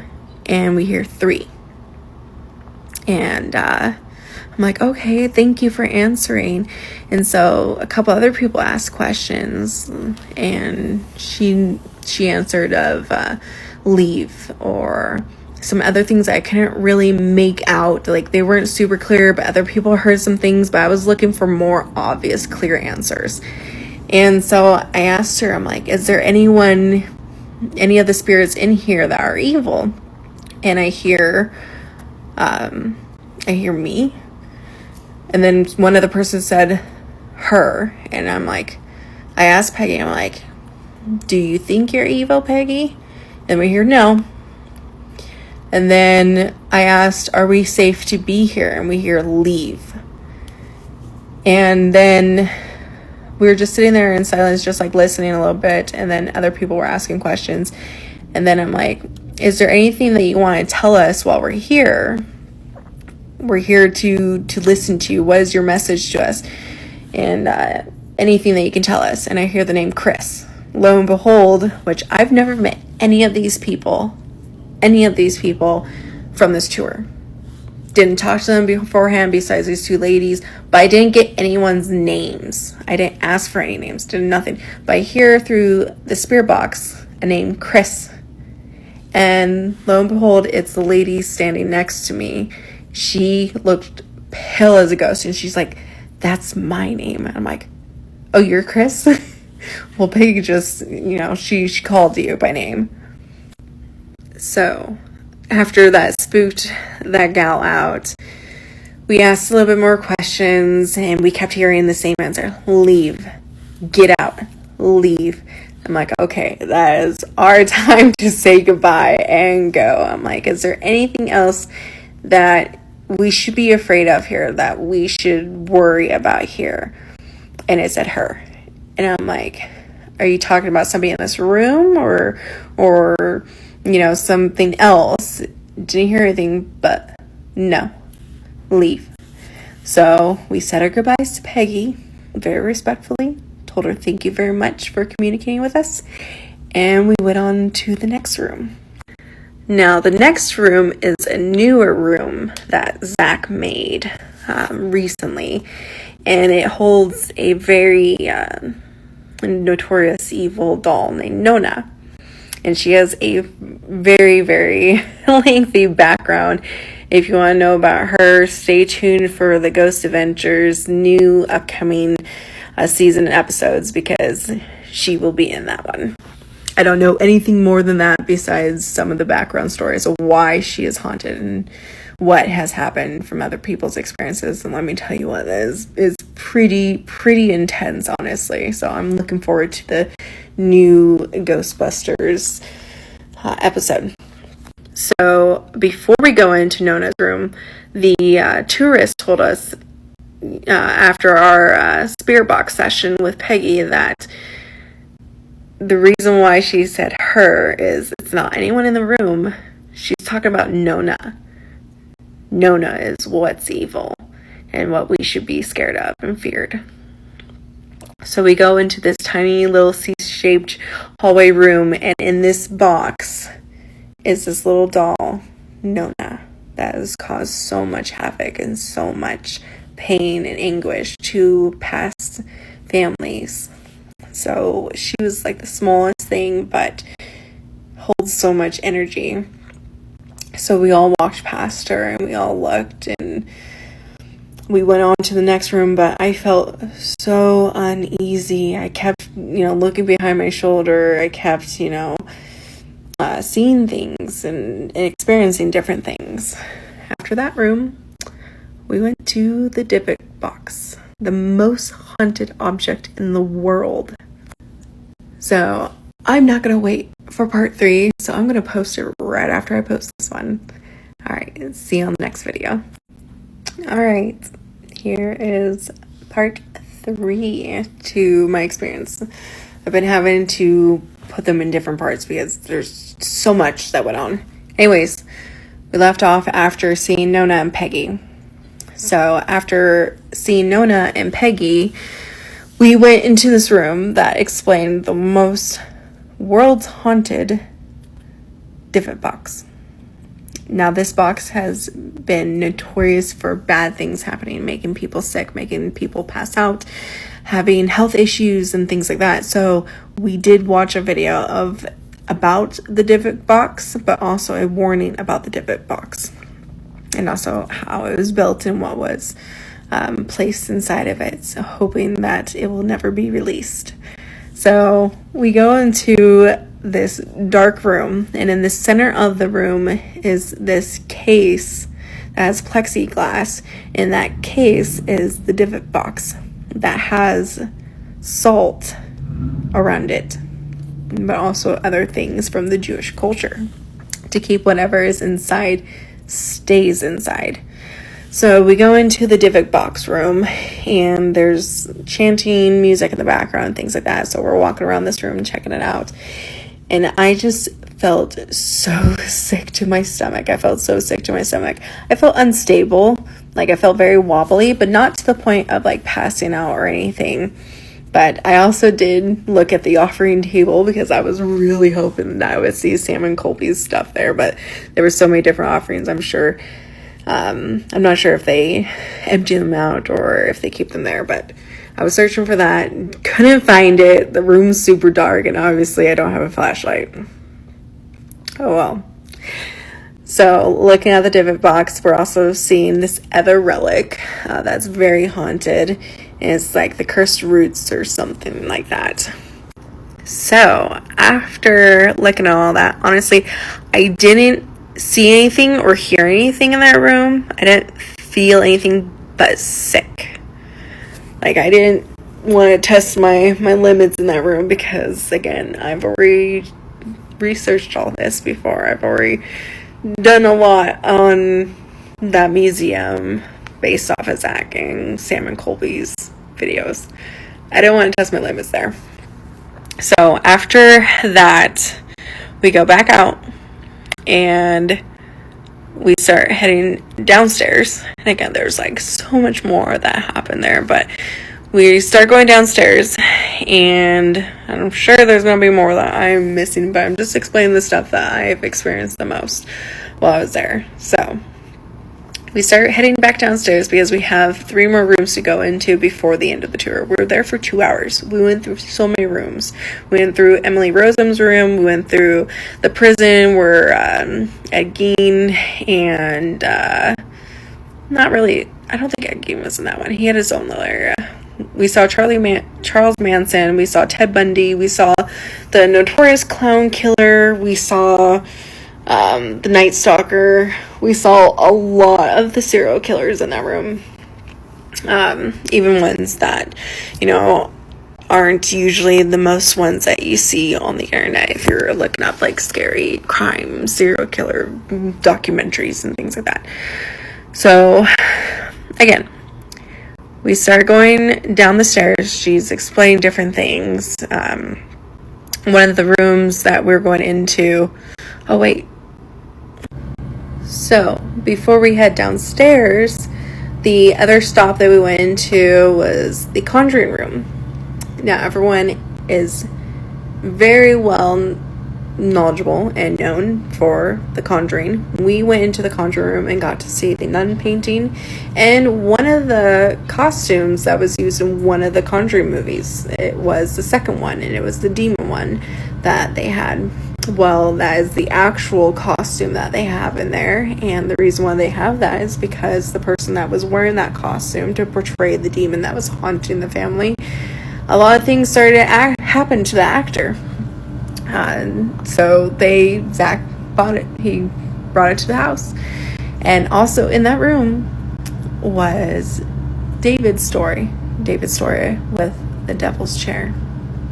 Now, the devil's chair is very notorious because there was a spirit attached to it, and it made a lot of things happen. And the Conjuring movie that it was based off of was The Devil Made Me Do It. It was one of the first experiences in that person's family's life to where the sister's boyfriend asked the demon to get out of David and just take him instead, and he ended up murdering his landlord and went on trial, and he was the first one to plead not guilty because of demonic possession.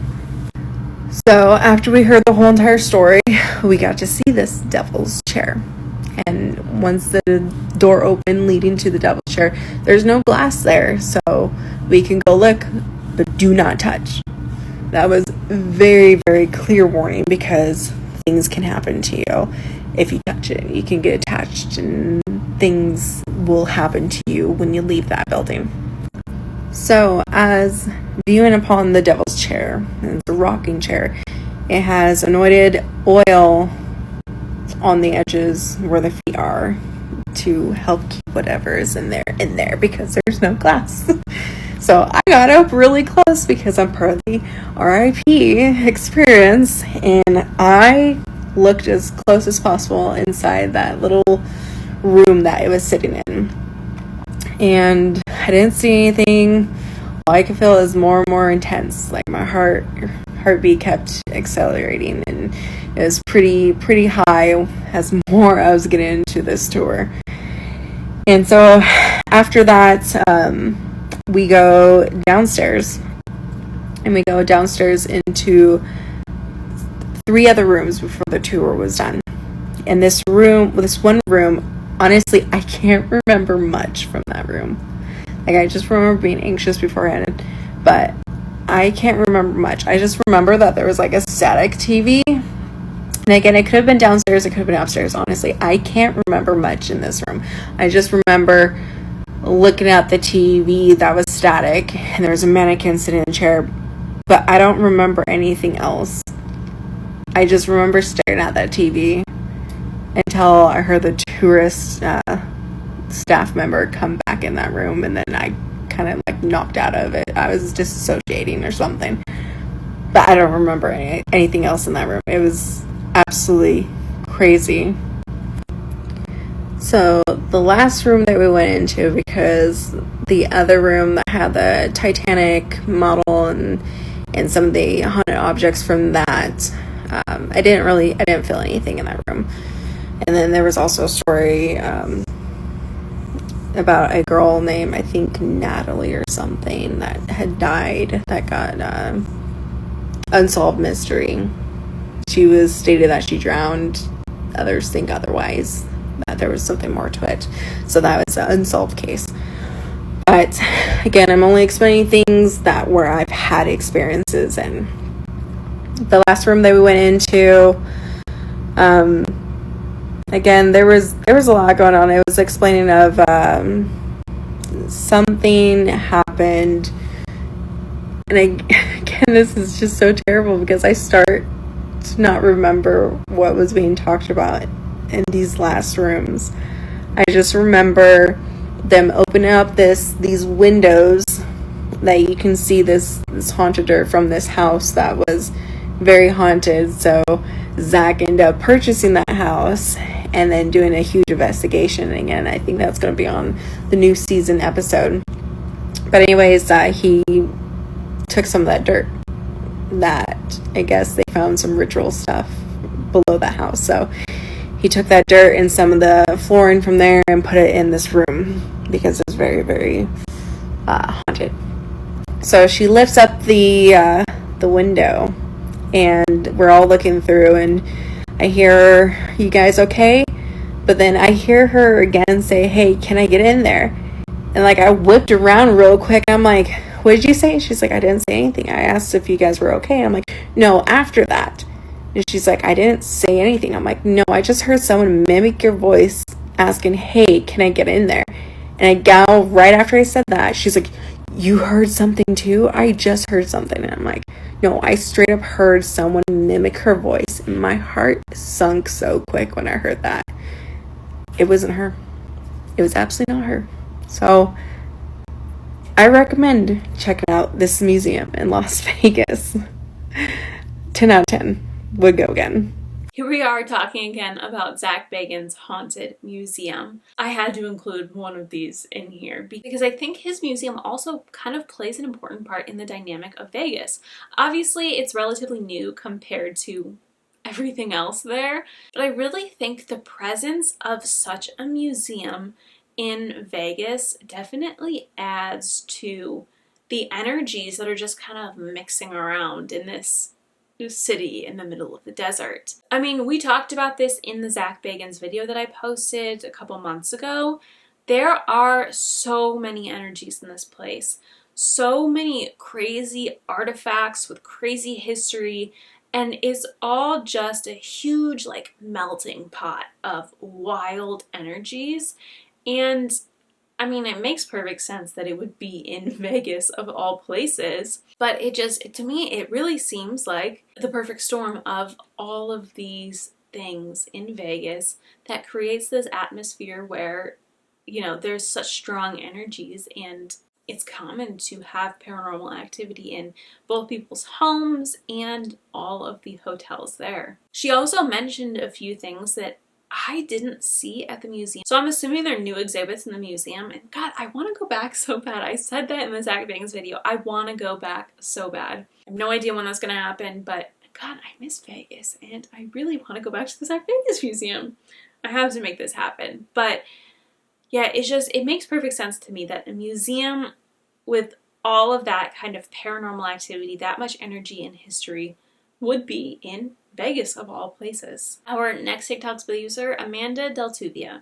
The first time a ghost visited me in my bed in Las Vegas. So story time. I am flying out to Vegas. I got one of the last flights out during Hurricane Sandy times when she was just about to hit. And I am so excited. It's going to be my first time in Vegas. I'm ready to go. And my friend that I'm meeting isn't going to be there for another 2 days because I had to change my flight. And I trusted my gut and I was like, all right, I'm going to get out of here early. This storm seems weird. So I get there and I'm staying at the Luxor, which at the time is having a Titanic museum exhibit. And I love all this kind of stuff. This is before I was super witchy and a psychic and doing all this stuff. I was barely awakened at the time, had no idea. I had a couple crystals, you know, I was trying some things, but nothing major yet. I was still working in corporate, still just trying to figure out what the heck to do with my life. So naturally, to kill time, because I don't want to go crazy on my own, waiting for my friend to come, I go to this exhibit. And it was a beautiful exhibit, but there were a lot of artifacts and items of people that, you know, didn't make it there. A lot of them. So really intimate items like pocket watches, spoons, compacts, you name it. Anything that you can envision metal or sturdier during that time was salvaged and on display, including a huge piece of the actual Titanic itself. I am a museum junkie, so I stayed in there probably a little bit longer than the traditional person to hang out, look at everything, read the history, read all the little cards, and just to immerse myself in it, to have an experience and to kill some time. So later that day, my friend lands and we settle in, we take it easy, we go out to eat. I don't really remember exactly what we did, but that night when we went to bed, I woke up in the middle of the night and I saw this figure of a man in my bed, fully formed figure of a man. And it felt like he had on some sort of uniform or something. And it freaked me out so much that I literally turned, saw him, like screamed, flipped on the light. And my friend was like, oh my God, what happened? And it was completely gone. And I don't scare easily. I didn't even really believe in ghosts at that time either. I wasn't doing what I'm doing now. But this person, it felt like and looked like there was a man in my bed. There was a whole man in my bed. And it was a little bit staticky too, but I could sense like the energy of the person, sense that they were wearing maybe some sort of uniform or something. But it scared me. And I don't spook easily with things. So that's the time I met a ghost in Vegas. And looking back, and now reflecting on my life now as a psychic medium, as someone that connects very, very easily to people who have passed, I am not surprised that this happened. And oftentimes I wonder as a kid, how many people I saw just in my waking life that were actually probably ghosts. So there's that. And yeah, I was so freaked out, I named the ghost Frank to make myself feel better. Our next two TikToks are with user reallasvegas. Okay, so let's talk about all the haunted hotel rooms in the Luxor, because there's not just one, this whole damn casino is haunted. In fact, a lot of people think this specific casino is actually cursed. It was built in 1993 in 18 months, which is an incredibly short period of time for a casino to be built. And it was pretty well known that multiple construction workers actually lost their lives in the process. The casino is the big pyramid on the strip, and lots of people have jumped from the hallways and fallen right there on the casino floor. More specifically, one woman actually jumped down and landed in the middle of the old buffet area. Another man fell down the elevator shaft. An employee was unalived by her significant other at the front desk. One person was unalived in the parking garage when a bomb went off in their car. A mysterious case of Legionnaire's disease actually took 2 lives. And the 7th floor is supposedly haunted by a mysterious blonde that likes to go around and strangle people. Part 2 coming up. Part 2 of why the Luxor in Las Vegas is supposedly cursed. Now, before I go back to a couple more unalives and ghosty stories, most people think that the reason that this casino is cursed and was cursed from the get-go was because it's a pyramid, and those pyramids in Egypt are tombs. That's what they are. And also, supposedly, the Sphinx was built facing the incorrect direction. So a lot of people think that it's because of the Egyptian gods are upset about it. There used to be this cool little Nile ride that went throughout the casino, but supposedly it was closed down, supposedly because of so many apparitions and people saw so many creepy things on there, so they ended up closing it down, which kind of sucks because it was a fun ride. The Titanic exhibit is supposedly super haunted. A lot of people that walk through it swear they can feel the ground moving as if you're on a boat, and they have seen ghosts and all sorts of spooky things in there as well. In 2010, an MMA fighter and an ex-UNLV football player got into it, and they got into a fight over a girl. One of them was intoxicated. One of them had a punch to the face and a punch to a chest, and then he just kind of dropped. So there was an unalive there, and that was very mysterious because it wasn't really serious enough to have caused somebody to just unalive. It was just kind of like a fight. Additionally, just last year, in July, this 18-year-old woman was accused of unaliving somebody in a hotel room. If you're looking for a specific creepy room to request, room 30018 seems to be the most haunted with the most activity. And at 8:30 a.m., a lot of people have sworn up and down that this room just goes crazy. But additionally, as I mentioned before, the Deadly Blonde, if you're lucky enough to get a visit from her, she seems to go to multiple rooms and likes to give them a little choke in the middle of the night. So have fun. Our next talks about user, yoursstruly.tia. Tell me a story about a time that you know that you saw something, but you don't ever tell this story because you know that no one would ever believe you. So it's 2021. I visit Vegas with my man, right? And one thing I noticed is that they drug addicts were different from the ones from ours. We live in Atlanta. They drug addicts, like, they lean over a lot. Like, you can tell that they are on a needle, or at least you will assume, but something was just very strange about that. It didn't seem like they were only on the needle, only on drugs. It just, something else was strange. Like, I peeped that anyways, right? There was a point in time where we walked up and down the strip, right? We was tipsy, you know, like we was sipping on our slushies or whatever. We was walking up the strip. We seen this man yelling at the sky like he was manifesting, like he was yelling aggressively that he wanted a girl to spread her butt cheeks and fart in his face. He said it over and over again, non-stop. He wouldn't say nothing else. He wouldn't look away, wouldn't flinch. He just stared into the sky saying that. We come back down 30 minutes later, boom, he's still doing the same thing. But that's not the weird part. So the next day, we're walking, you know, past like the hotels, you know, we on the strip, and we're going past Flamingo Hotel. You know, Vegas is known for their casinos. Their casinos, it wasn't like no door opening at the Flamingo. Like, it's just an open space. It don't have any doors. It's just a wide open space. Now, I just happened to look over, and one of them, he tried to go inside the casino, and he bounced back. Like, he walked towards the casino, and then he bounced back. So I was looking like, what the world? And I'm just like, whatever. But then another one, he did the same thing. He was slouching, moving around like a zombie, and he tried to go inside the casino, and then he bounced back too, like aggressively. And I was like, what the hell? And then my man was like, you seen that? I was like, you seen that? So to be clear that we saw the same thing, I was like, what did you saw? He said a motherfucker tried to go in and couldn't go in. I was like, I knew I was not tripping. It's almost like there was an invisible barrier to where they could not get in. They literally was slouching like zombies, and then they tried to go inside the casino and they bounced back. Like, it's like a force bounced them back, both of them separately. And the crazy thing is, like, all this shit is happening in Vegas. Vegas is known, you know, Vegas is in Nevada. Nevada is known as for Area 51. Nevada is known as, you know, for being a site for aliens.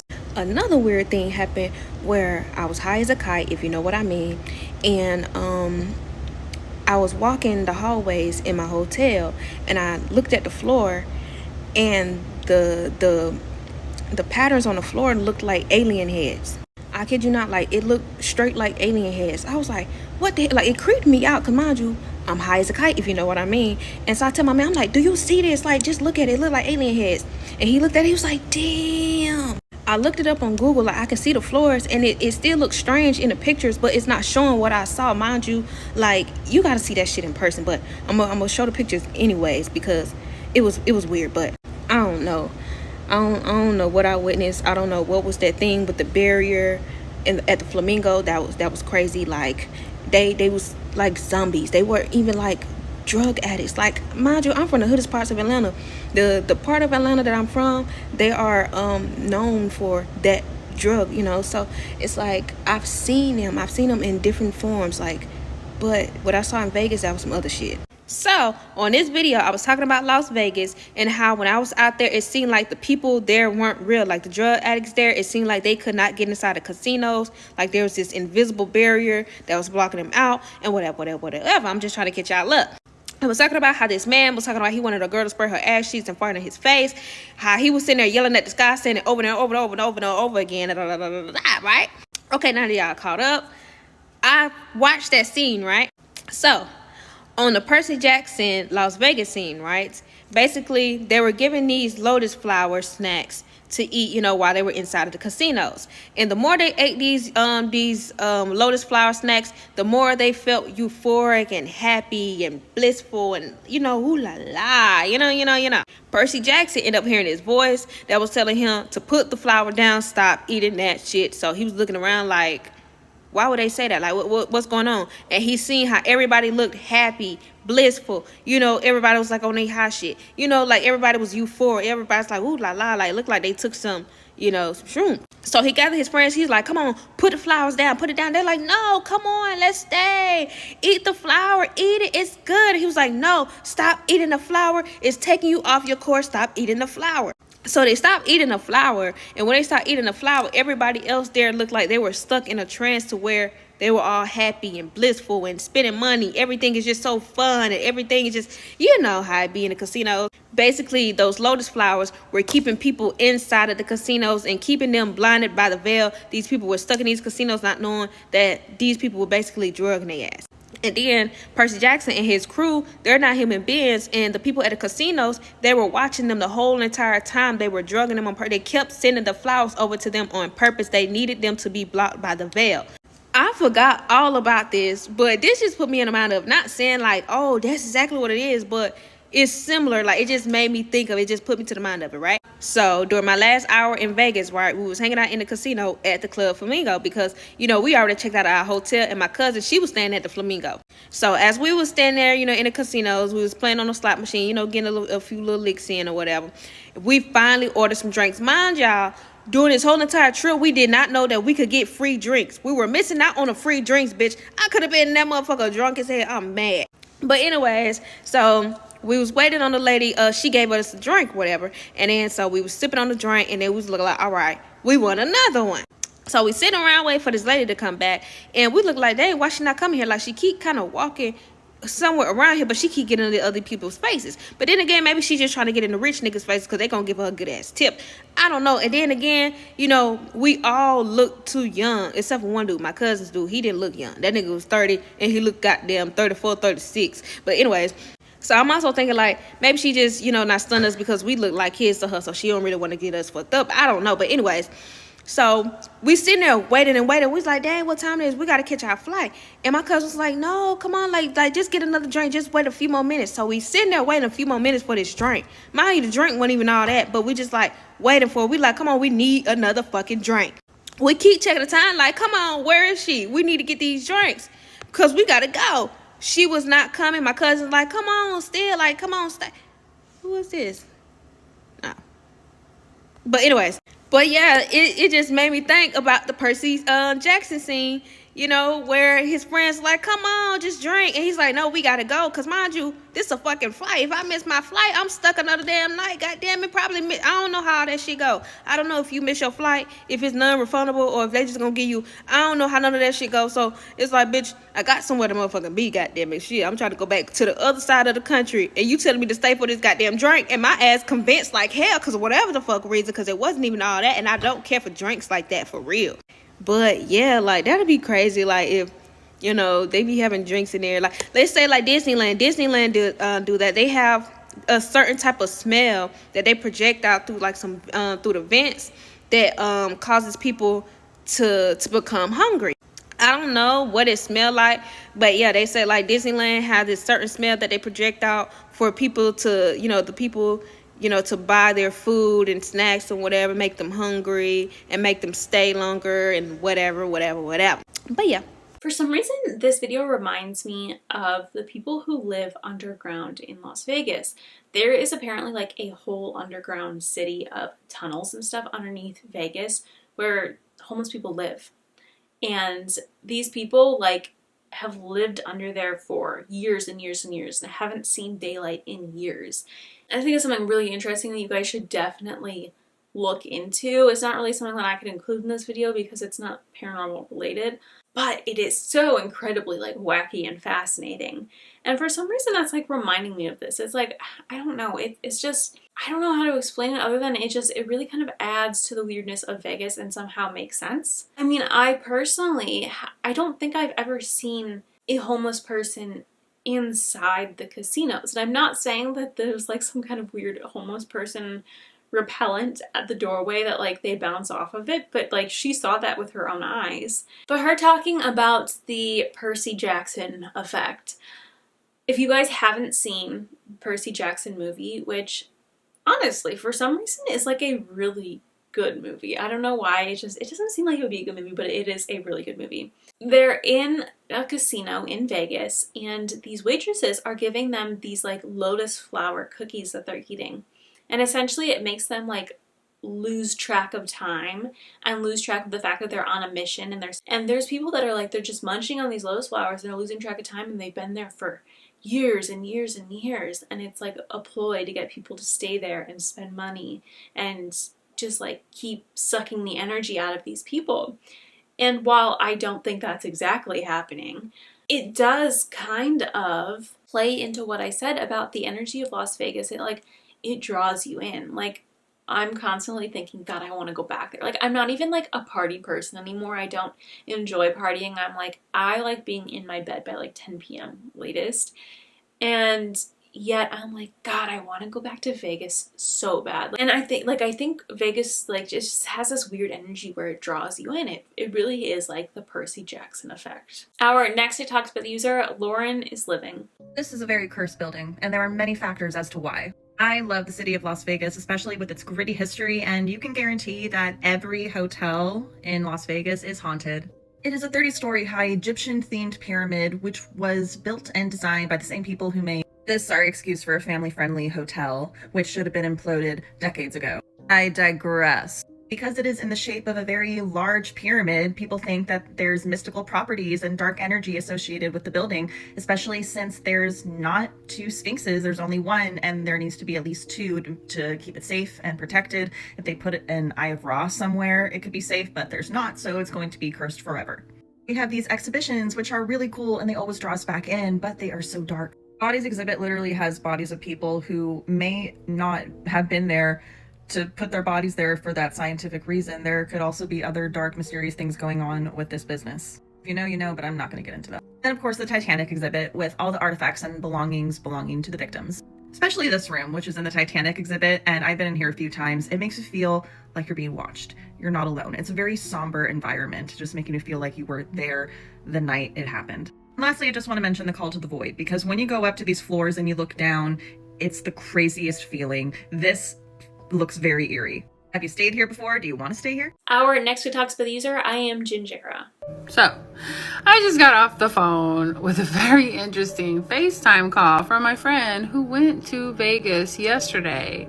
And he had actually called me at 1 o'clock in the morning, but our bitch was knocked out because I live in Florida.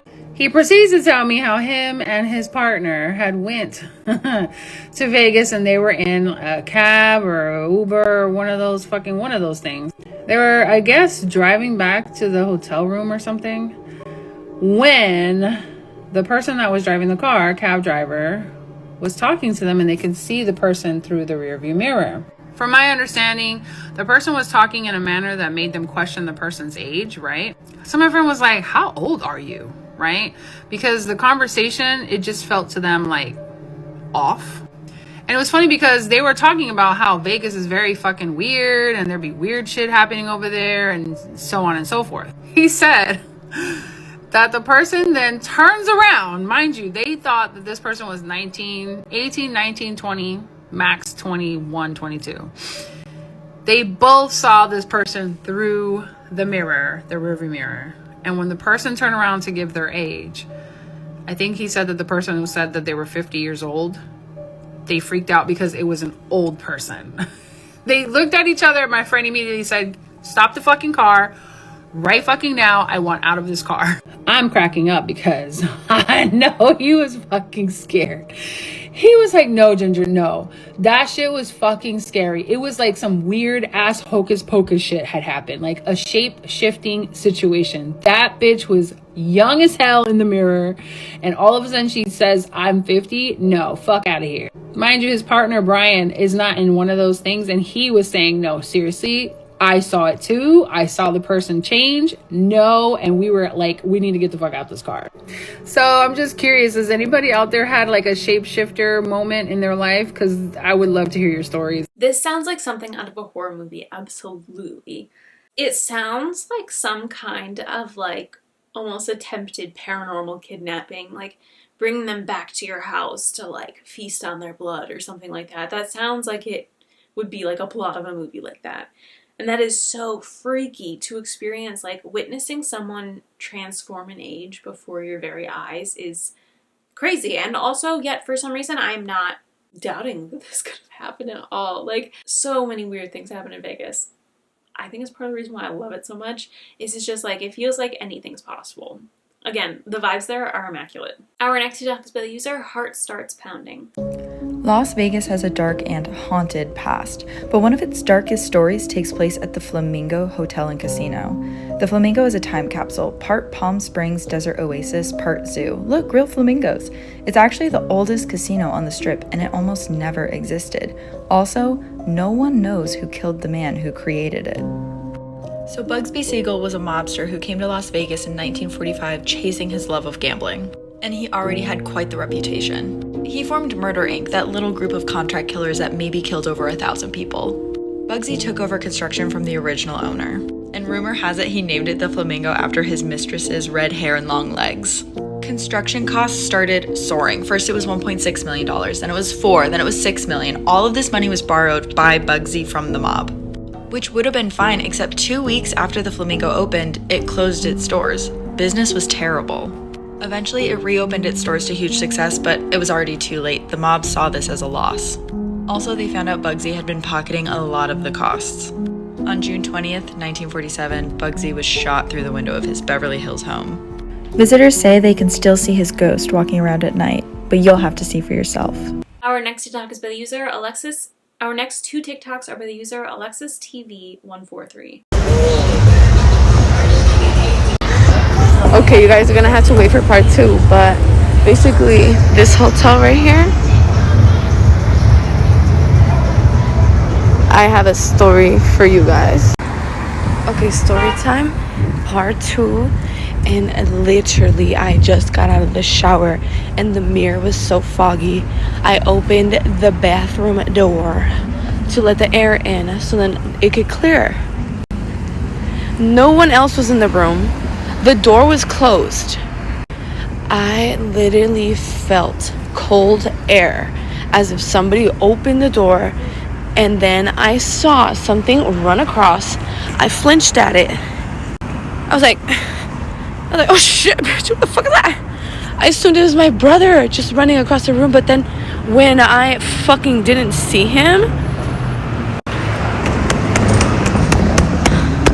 I was not scared, not even an ounce. Okay, but I saw something, bro. Like I said, I thought it was my brother pranking me, thinking he was running from the door to the opposite side of the room. It was crazy, bro. It was crazy. I didn't think I'd ever experienced that. It was the most craziest fucking thing of my life.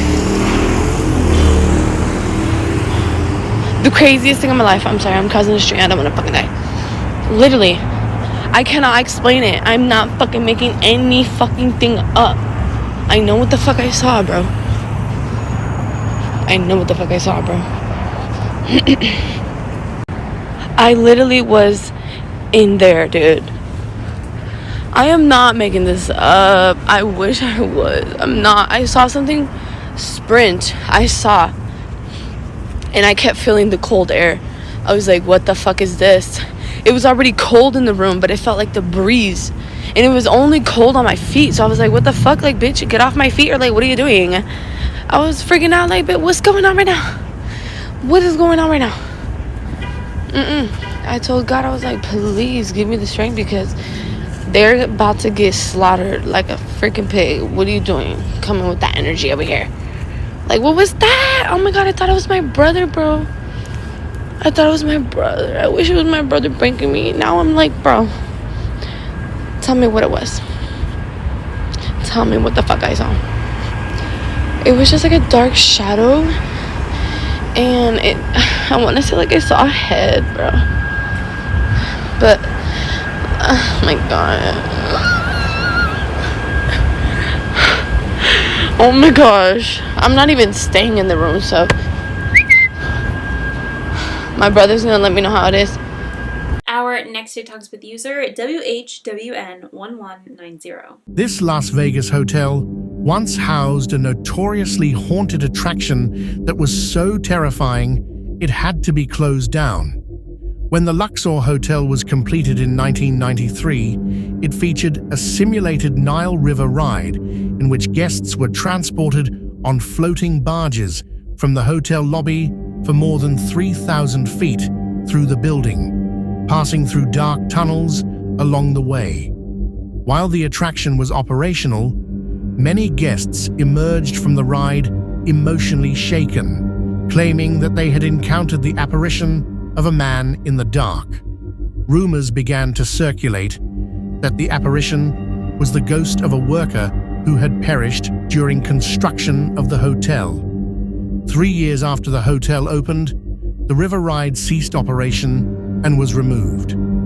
Legend says that terrifying stories of ghosts in the ride's tunnels prompted management to close the ride. Guests also report having paranormal encounters on the hotel's upper balconies and in the Titanic artifact exhibition. I wish this ride was still a thing. I personally would absolutely eat that up. I feel like if you marketed it as like a creepy paranormal ride, there would be so many people that would purposely go on that. You know, the people that are like freaked out and had it shut down because they were so freaked out wouldn't go on it. But I personally would be thrilled to go on it. I mean, I'd be freaking out, but I'd be so excited to go on that. Our next TikTok is by the user NightRiders818. So I used a service elevator, and look what I came into at the link. And the service elevator made a bang on the wall, like someone was behind it. And look at this, old rooms and pipes. How crazy is this?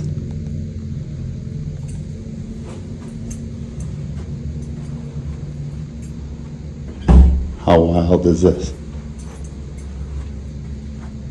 It's like abandoned and ghostly. It feels so sketch in here. They even have these crazy locks. They locked it from the outside, or people just been busting in or something. Welcome to the hidden part of the Wink Hotel. Well, this probably isn't paranormal. I mean, I wouldn't be surprised if there was paranormal activity going on this floor. I feel like it's probably normal for there to be like maybe floors that for some reason go in disrepair and are kind of shut down or something. I mean, think about how many floors there are in all of the Vegas hotels combined. Like, I wouldn't be surprised if here and there in certain hotels there's a floor that just isn't used anymore. But it is so eerie nonetheless. I mean, I am honestly surprised that they still have the floor that the Vegas shooter was on open in the Mandalay Bay Hotel. Obviously they like covered over the doors and like made it look like it's just some random wall, so you can't access the room, like no one can stay there anymore. But still, it's like, I feel like that would be, in my opinion, a reason why they would shut down a floor. Like, I don't know, I think it's incredibly weird. Like, I would have such a hard time ever staying in that hotel. I don't think I could. I don't think I could ever visit personally. To me, it's just like tainted by that. But staying on the same floor would weird me out so much. And I don't know, maybe that's just me. I feel like, I don't know, I'm kind of shocked that people wouldn't have an issue staying on that same floor. So to me, that would like, that seems like a reason why one might shut down an entire floor in Vegas and it might turn into this. Obviously that didn't happen in that case. The floor is still, you know, up and running and people can stay there, just not in that specific room. But yeah, it's like, it's so eerie to think that there's just floors that are completely unoccupied. The wallpaper is peeling up. It's like things are randomly piled up in rooms because it's being used for storage. So weird. And I think it would be really interesting if someone was able to get access to it to do just a paranormal investigation on one of those floors. I think that would be really cool. Our next talks with user Paranormal Curiosity.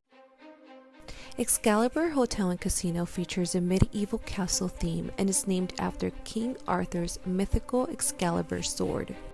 This video is made for entertainment purposes only.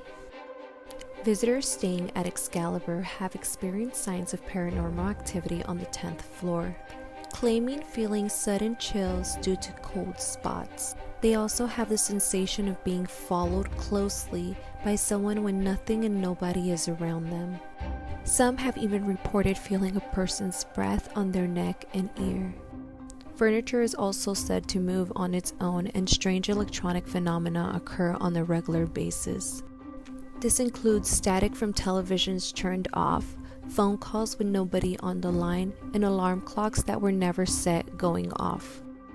So if you're in the mood for a spooky stay in Vegas, book yourself a room on the 10th floor of Excalibur.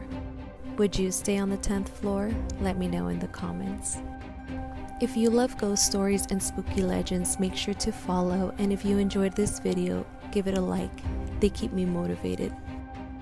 Stay curious. Our next TikTok is with user 111Noah1111. Y'all ever hear about, in my opinion, the most haunted city in America? You have. Get your popcorn or cocktail or chips ready. Hi, my name is Noah and I'm a spooky spiritualist, and on my page I talk about death, spiritual reparations, haunted people, places, and things, and how you can fuck around and find out. If you're not following me, go ahead and follow me now. So I'm sure if you're still here, you're wondering, what is the most haunted city in America? I'm talking about Las Vegas, Nevada, USA. I know you don't believe me because you've never seen it with your own eyes. But as a local and someone who has lived here since 2011 and traveled here frequently because my whole family lived here as a child, I'm here to tell you, Las Vegas is the most haunted city I've ever read about. On today's episode of The House Always Wins, we have the Luxor Hotel and Casino.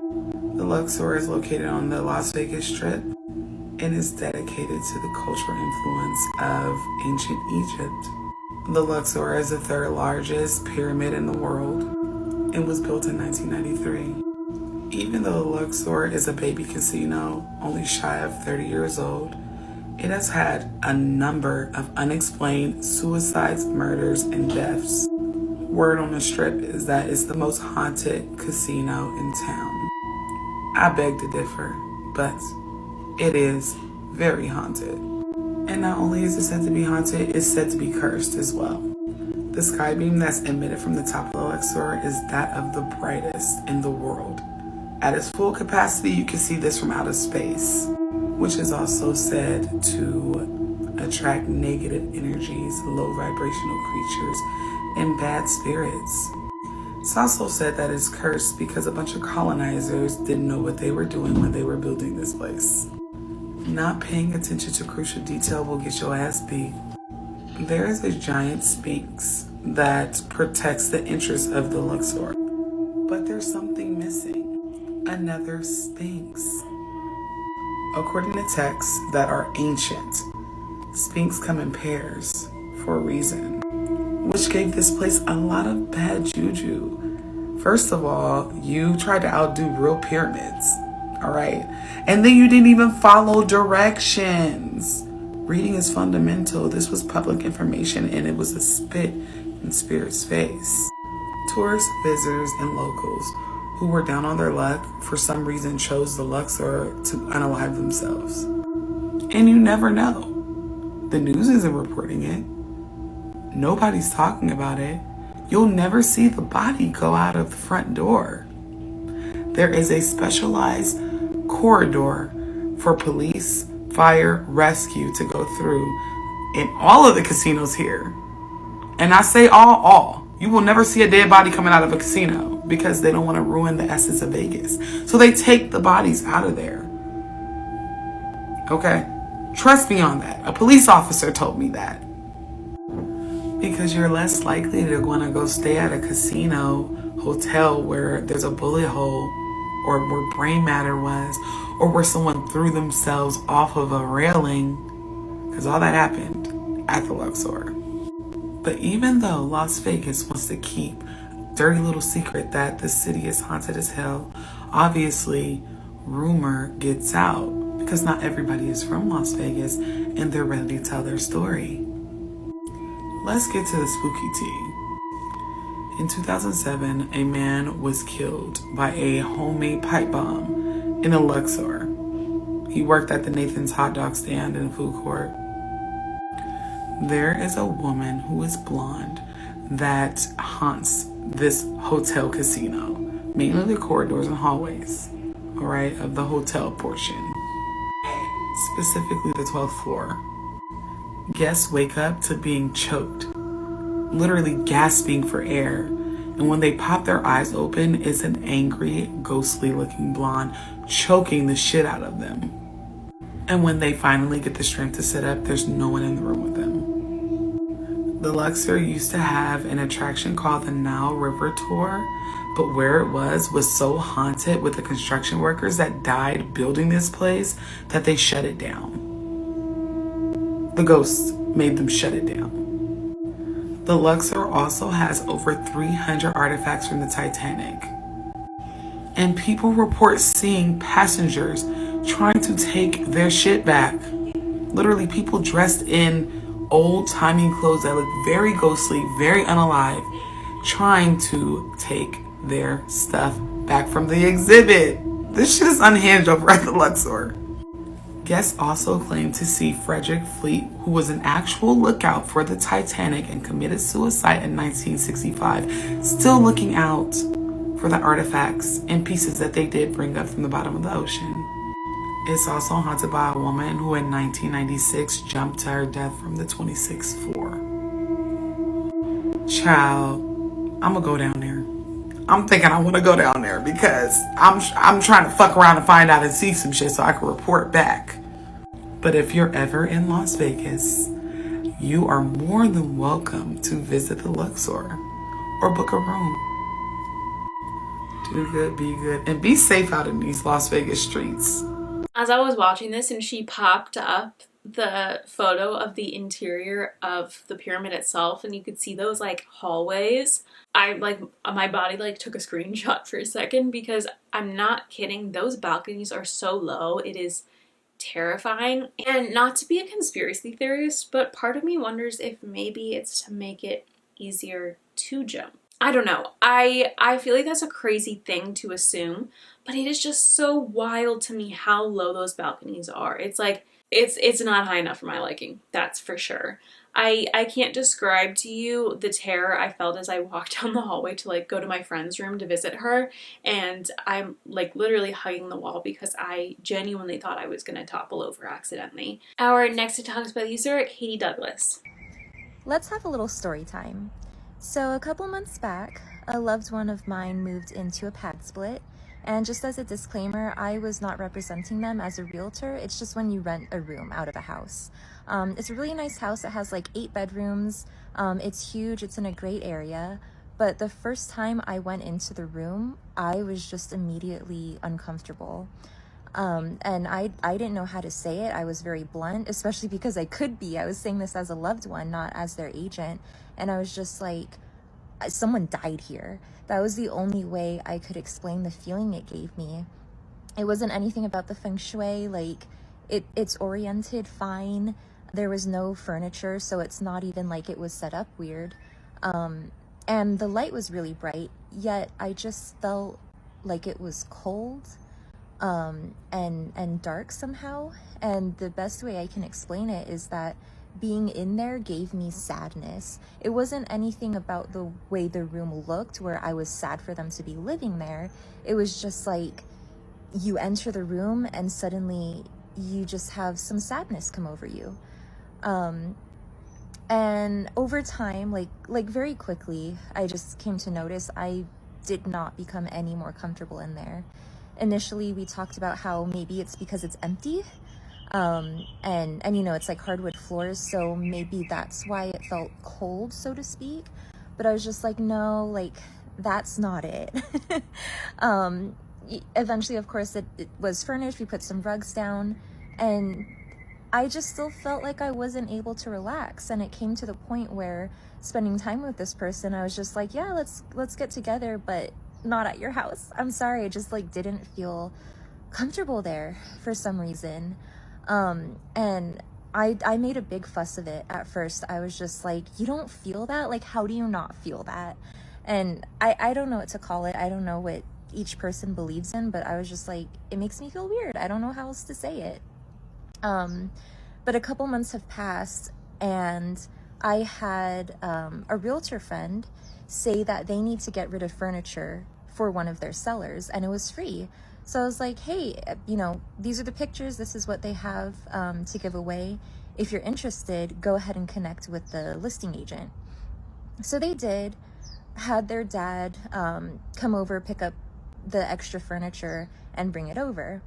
And then they messaged me and they said, hey, so when we were moving the extra furniture into the room, I ran into one of the other roommates in the house, and you won't guess what they said. And I was like, what, that they had some furniture that they could have given you, or that they're trying to get rid of and you didn't have to go across town for that? And he was like, no, he asked me if anyone had told me what happened to the person who lived in that room before me. And I was like, well, I could have told you that. I did tell you that. And so it was kind of ironic, so to speak, not haha funny, but it was kind of ironic because that was the only way I could, in a straightforward manner, explain the way that that room made me feel. It made me feel like someone had died there. So that was just kind of wild, you know, like as a realtor, we can't go off feelings or vibes or our own personal beliefs. We go off of material fact and what we understand to be important and count as material fact, which would be anything that makes a difference in the use or value of a home for our clients. So, you know, if I walked into that room as someone's agent and I felt like someone had died there, I can't say that. It's what they feel, what they want, and then we go off material fact. But just having this experience with a loved one where those were the words I said, come to find a couple months later that that is what actually happened, that was just wild to me. So what do you guys think? Like, what do you personally believe in? Have you ever shown a client a place or went to your family member's home not as their agent and you just had this feeling? Have you had that feeling in your own home? I certainly have. In the past, it was not fun. But yeah, just wanted to take a minute to share. Let me know what you think. Our next text user, Joe Lopez 256. Okay guys, quick story time. So I'm very curious if anyone's ever stayed at the Westgate Hotel in Las Vegas. So I went there recently, about a week ago, and I had the scariest shit happen to me. And well, me and my partner, and so we were staying on the 20th floor in room 2054, and 2056 was literally down, just a couple doors down. And you know what? There was a key card that was just laying there the whole time that we had been there. And I thought it was weird because, you know, cleaning ladies had went there. They had even vacuumed the floor, and it was literally just there. So the last night that we stayed there, my girlfriend decided to pick it up. And I was like, why would you pick it up? Like, why? Because she was like, what if I pick it up and let's see if it actually opens the door? I'm like, why would you do that? What if there's somebody like not alive in there and you just put your fingerprints on that key card? Like, who would do that? Well, apparently my girlfriend's a very curious person, so she did. But right away she dropped it on the ground and it like fell face down. So then afterwards, we went into our room, we changed. We took about 20 minutes. We changed because we were going to go to dinner. And in those 20 minutes when we got out, there had nobody had been through there because we hadn't heard anybody. And we literally had like, we can hear everything. We come out of the room and that key card is literally placed back to where it was. Like if somebody had moved it back to where it was. At that point, we're like freaking out, like, what the heck? Like, how did that happen? You know what I mean? Like, nobody was here to place it back there, but whatever. We ended up leaving. We were like freaked out, but we just like let it go. Went to dinner. We came back. The key card was still there, like neatly placed by the door. So we ended up going to bed that night. We ended up putting alarms on for like 6 in the morning. And at 6 in the morning, we wake up. She gets in the shower and I start hearing like this moaning, like this man moaning. Like of pain moaning. But then I start hearing like this huffing, like breathing right next to the door, and I'm freaking out. So I'm getting ready and my girlfriend starts telling me, what'd you say? I can't understand you. I'm like, I'm not saying anything, like nothing at all. So she finally gets out and she's like, what were you saying? I was like, I wasn't saying anything, but there's somebody at the door. Like, it's freaking me out. Finally, we get all our stuff ready and we're like scared to open the door. And we finally open it and there's nobody there at all. And the key card's still there. So we're freaking out. Like, there is something in that room that is not normal. So finally, we're just like, okay, let's just get out of here. But has anyone ever experienced that in that hotel? The Westgate Hotel in Las Vegas? Like, I just want to know, because that was the most scariest thing that ever happened, because I was generally freaked the hell out. Like, so if anybody has ever experienced that, comment on this video, because I really want to know. I don't know if this is necessarily paranormal or if it's like some weird trafficking scheme. Either way, I don't like the sound of it. I don't like that they touched the key card. I don't like, I mean, I guess it's like, what are you going to do? You're going to complain there's a key card in the hallway and ask them to change rooms? I guess in that case, I'd probably lie and say that there's something wrong with the room, like it's dirty or something, or I don't know, ask them to change rooms for like something that they would brush off. I don't know, I'd be afraid of staying across from the other room. Less because of the paranormal and more for human danger. Our next TikTok bill user, desertqueenb. If you were in Vegas last night, please listen up. What I'm about to tell you is the scariest thing that's ever happened to me. And honestly, I still can't explain it. New Year's Eve in Vegas is supposed to be fun, right? Fireworks, music, the whole deal. But instead it turned into a nightmare. So my friends and I are on the strip, packed shoulder to shoulder with a sea of people. It's chaos, but the good kind. Everyone's hyped, counting down to midnight. I start to feel wrong, like deep in my gut, something's not okay. I look around and that's when I see him, this guy standing dead still in the crowd. Everyone's moving, laughing, cheering, but he's just there. He's tall, dressed in all black with his hood pulled low over his face. I can't see his eyes, but I know he's staring at me. I nudge my friend and whisper, that guy's creeping me out. She turns to look, but he's already gone. I tell myself I'm imagining it, too much adrenaline. Midnight gets closer, and we move to this quieter spot to watch the fireworks. I'm filming the scene on my phone, spinning around to capture everything. When I play it back a few seconds later, my heart drops. There he is, in the background of my video, standing completely still, staring straight at me. But here's the thing, he's not standing with the crowd. He's in the middle of the street, like the traffic doesn't even exist. I spin around to look for him in real life, but he's gone again. I laugh nervously and tell my friends, but they brush it off. Midnight hits, the fireworks start, and I think, okay, maybe I'm just being paranoid. But then I feel it, a hand cold, like ice on my shoulder. I whip around and it's him. Up close, his face looks wrong. Skin is pale, almost gray, and his eye, they're empty, black pits, like he doesn't even have irises. He leans in and his voice, it's not a normal voice. It's this low guttural whisper that sounds like it's coming from inside my head. He says, "You shouldn't have come here." Try to pull away, but his grip tightens on my wrist. It's so strong it feels like my bones are about to snap. My friends notice and start screaming, but here's the part that still haunts me. No one else reacts. Not a single person around us even looks. It's like we're trapped in some bubble where no one can see us. One of my friends grabs my other arm and we pull as hard as we can. Suddenly, he lets go and vanishes. I don't mean he runs into the crowd. I mean he's just gone. We sprint back to our hotel, lock the door, and stay up all night terrified. But here's the thing that really messed me up. When I checked my phone the next morning, the video I'd taken was different.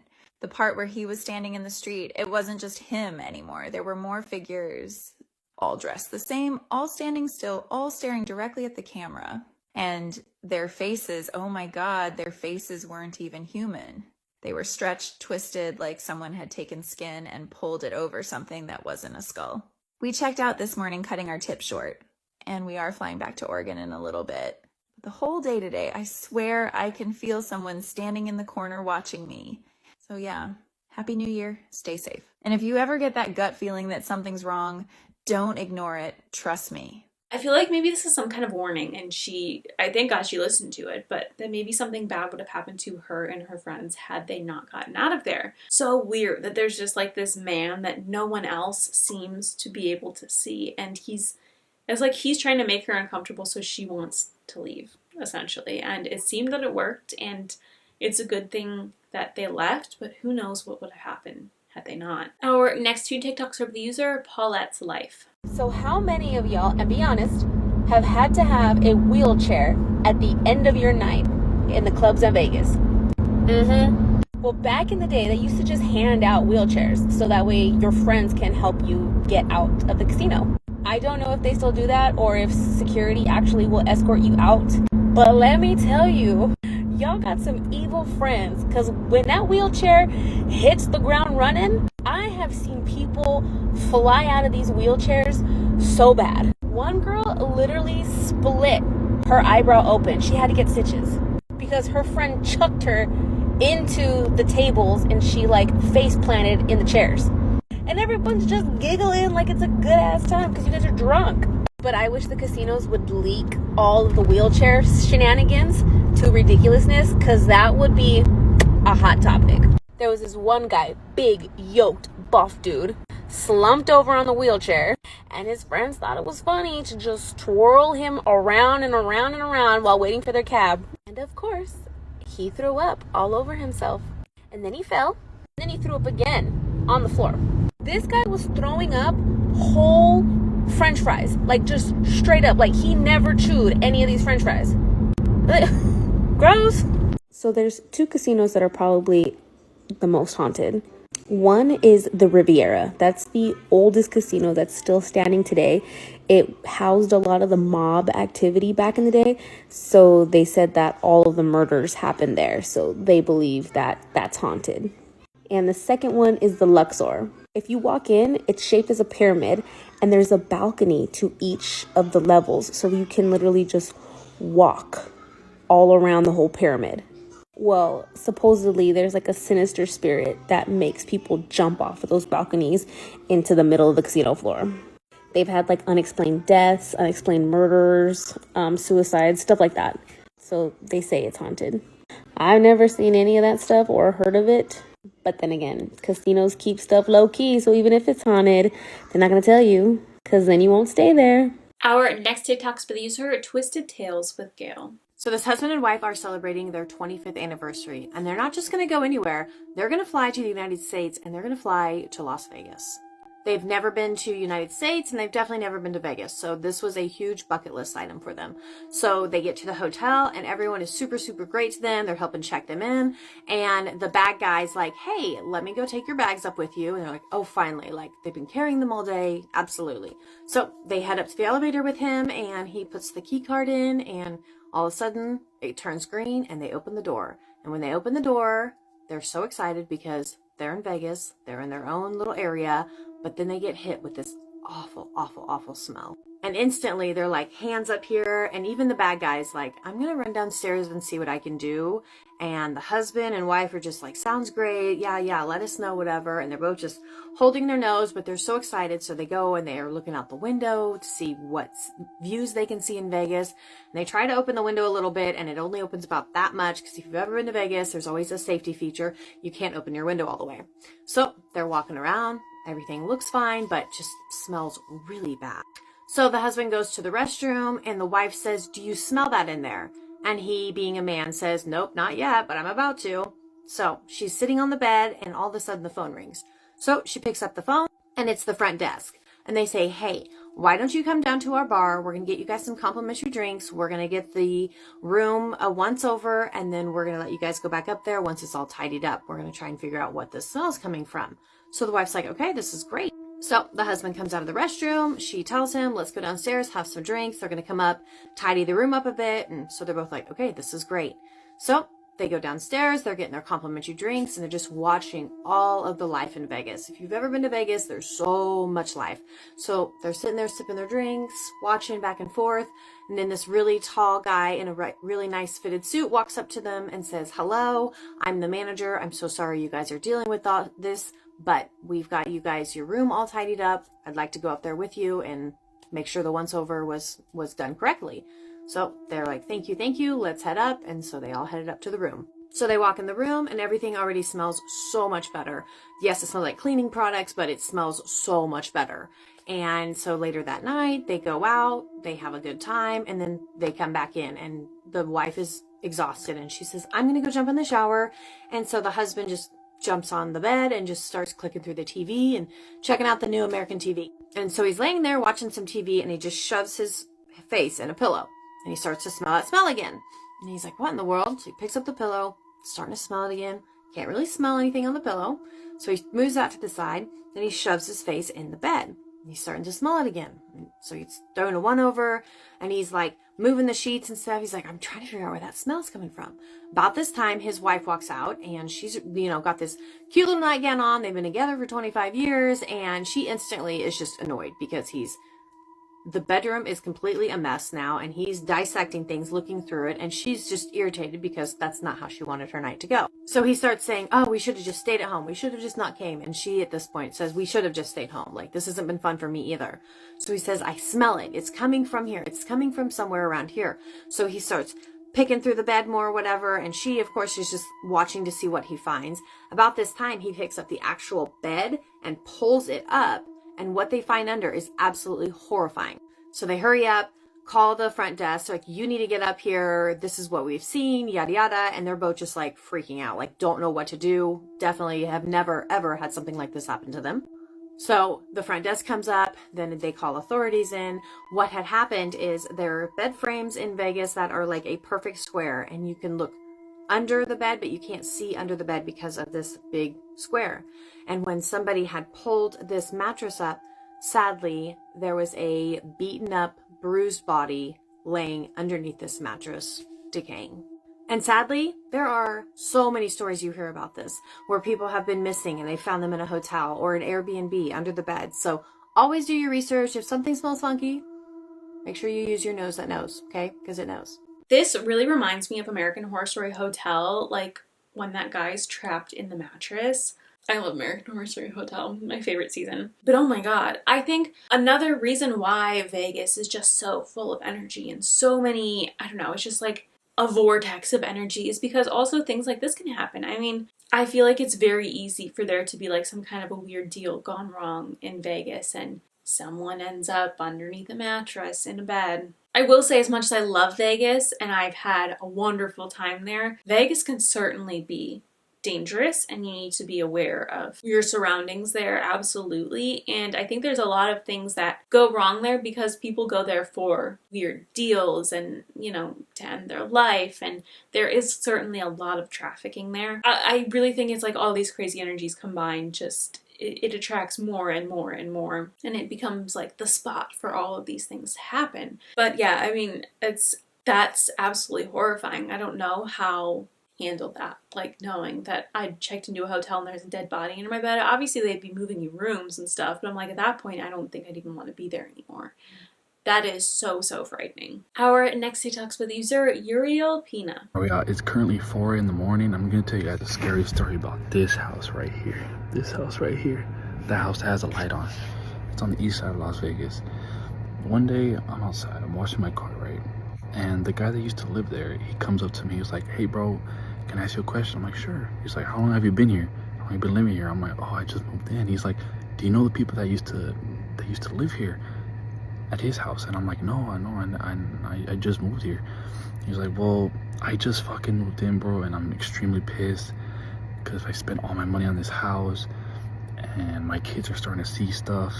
And we recently found some like brujeria in the backyard.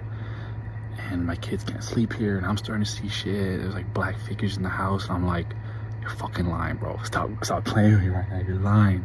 He's like, no, bro, I'm serious. Like, I'm down bad, bro. Like, I spent so much money on the down payment to get this house, and now that I'm in here, I'm seeing all this shit. And I'm like, I don't even know what to tell you, bro. Like, I just moved in too. Hopefully my house ain't fucking haunted. I was like, I just moved in too. He's like, all right, bro. Well, I mean, it was nice. He was like, oh, it's nice to meet you, man, but I'm gonna move out pretty soon because this is some scary shit. And I'm like, well, good luck to you, bro. Poor guy. And it just sits abandoned, man. Nobody lives there. The light's always on, and that house, to be honest, is just freaky as fuck to me. Freaky as fuck to me. If anybody is like interested in that and wants to do some ghost hunting, there's definitely some shit in that fucking house, bro. Our next TikToks with user I hate elevators. So I've been in Vegas for a couple of days, and this city has the worst vibes of any city I've ever been in. So, first day, I ordered some DoorDash and ordered some drinks. These came in one of the DoorDash bags, kind of like that, but bigger.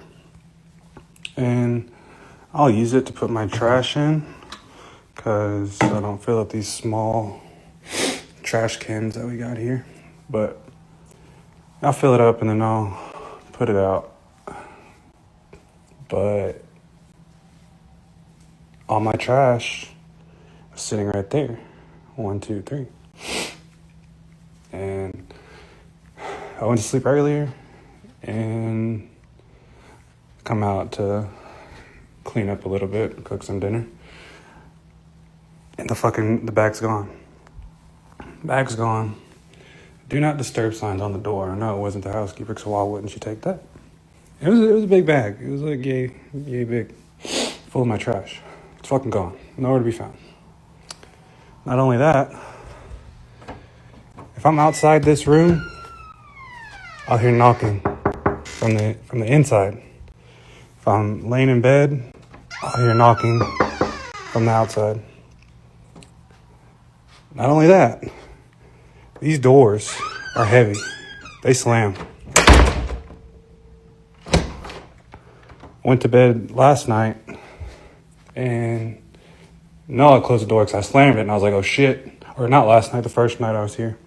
But I went to sleep, slammed the door. I was like, oh shit, hope I didn't, fuck somebody's night up around me or whatever. I'm doing something on my bed, fucking around, and I turn around and the fucking door is cracked open like that.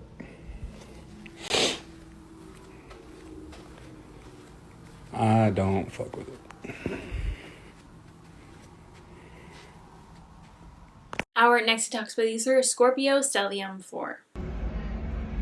I am here at Caesar's Palace in Las Vegas, and according to the ghost story, these motionless activated faucet sensors go off on their own. So here's an example, right? You hear that? That's me having put my hand. But according to the ghost story, probably at nighttime, they go off on their own. So maybe you want to come check it out one night and see if it happens to you with one of these faucets.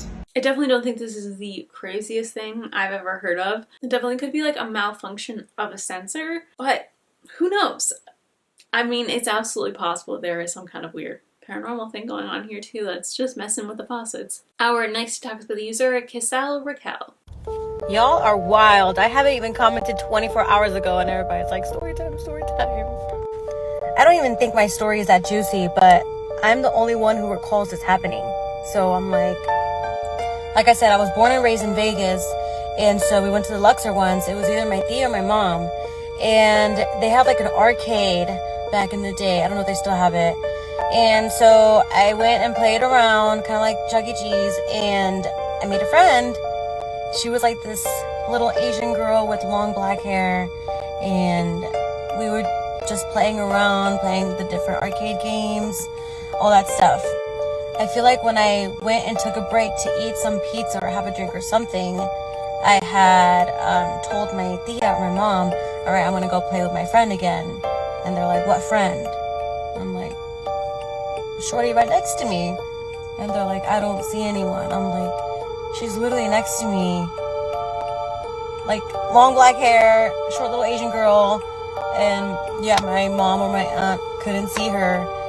And after they had mentioned that, I just couldn't see her anymore, and it was really weird. And some weird stuff happened after that. For example, and I'm so glad I'm at church now because I rebuke this in the name of Jesus. But I remember shortly after, my tia was in her room reading the Bible, and I was on the computer just playing something, and all I feel is just like hands going like this to my hair. Bro, I never felt more scared in my life because that was no. I had even asked my sisters, I'm like, do you guys remember this? And my sister's like, she doesn't believe in like ghosts and stuff like that, but I do. I believe in spirits, demons, ghosts, whatever, I don't mess around with it because I know that. But it's just weird. It's so weird, and no one believes this story. But I'm like, I saw this homegirl next to me, and my tia or my mom was telling me that she was not next to me, and then that happened after, like my hair was being touched. No. After my aunt prayed over the house and rebuked that spirit, I have not set foot in the Luxor, I don't think, ever after that. You get a very eerie feeling. So many people have killed themselves at the hotel. It's not funny, but like it's a fact. It happened. So yeah, you're not gonna feel good spirits at that casino. And I'm surprised that it hasn't shut down yet, honestly. If there was a hotel that I would recommend staying at, it would have been the Mirage, but sadly, y'all know what happened. It's gone. Our next talks with user, melissakillaa. So about 2 years ago, a group of my friends and I went to Vegas for a birthday trip. So as we were checking into the hotel, they tell us that our hotel room was on the 13th floor. Right away we were joking, we were like, wait, aren't hotels not supposed to have 13 floors? We finally go up the elevator and we're all kind of laughing about it because we were like, what the heck, like, you know, it's probably so haunted, whatever. As we're opening the doors, we run into 2 security guards who, funny enough, they started laughing at us. I think they were laughing at us talking about the haunted stuff. And they were like, oh, you guys want to hear something really haunted? You guys got to go up a couple more floors. They were like, you'll hear screaming and like random laughing, crying. And we were like, yeah, no thanks. So we fast forward a couple days. Our room, the one that I shared with Archie, naturally kind of became the meetup spot.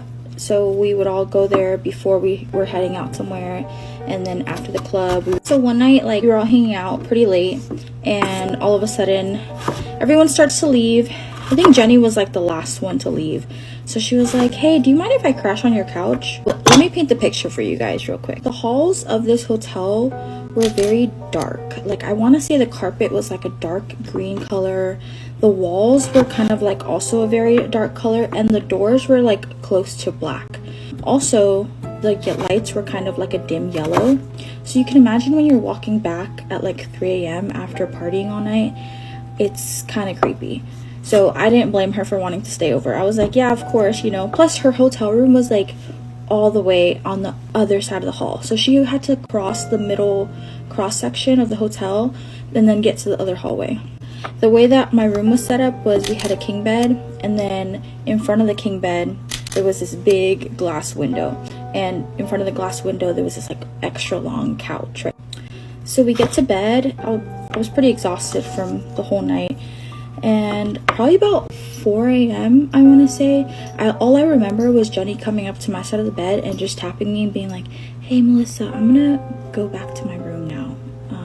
And I was like, oh, okay, sure, you know. I didn't think anything of it, but I knew that it was like pitch black still. So I was like, okay, she must be getting up early for the gym. Because she had been going to the gym like early in the mornings. So I didn't really think anything of it. Until the next day, we were going ATVing. And we all rented this big van to ride in. As we're on the way to the ATV place, the girls are in the backseat and they're like, oh, Jenny, did you tell Melissa about what happened last night?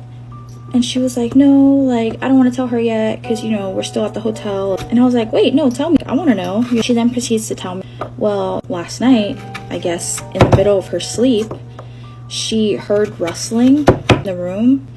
And where the window was, she heard like rustling on the blinds. So she thought that like someone was trying to mess with the blinds, like near Archie. And she opens her eyes and she sees like a figure, like a dark shadow. And so she thought it was me. She thought it was me like grabbing something or, you know, messing with the window. So she just fell back asleep. It wasn't until she heard my voice like waking her up, saying like, Jenny, wake up. So she opened her eyes and she looked to the king bed. And she noticed that I was still asleep. So I guess in that moment, that's when she decided to just walk back to her room. Because I don't blame her. She could not go back to sleep after that. I guess the creepy part in all this is like, I didn't get up at all that night. I slept through the entire thing. And so did Archie. Like, Archie doesn't even remember hearing anything. Like, and the thing is, I'm a very light sleeper. So if it wasn't me, what was that? The creepiest part for me is a couple days after that, maybe it was even the next day after we got back, I got the worst sleep paralysis I have ever gotten in my life. And that's going to be a story for another time. So if you want to hear about that one, then I'll make another video about it. Okay, bye. Right. Our next TikToks with user, Lisa Rosetta 21. Las Vegas is the most haunted city in America, and I'm going to tell you why. And I have receipts. August 2017, me and my family stayed at the Mirage Hotel. 5 days, 4 nights. Our flight left on Friday morning at 6:30, so you can imagine the ungodly hour that we had to be up. The day before we left, we spent all day in the pool. Now, it was August in Las Vegas, so it was extremely hot. After the pool, we went upstairs to our room and we got ready. After a few hours of getting ready, we went to go grab some dinner in the lobby. Did I mention it was the Mirage Hotel? They're closed now, you know. If you didn't know that, you're welcome. After dinner, we went strolling on the Strip. Again, very hot.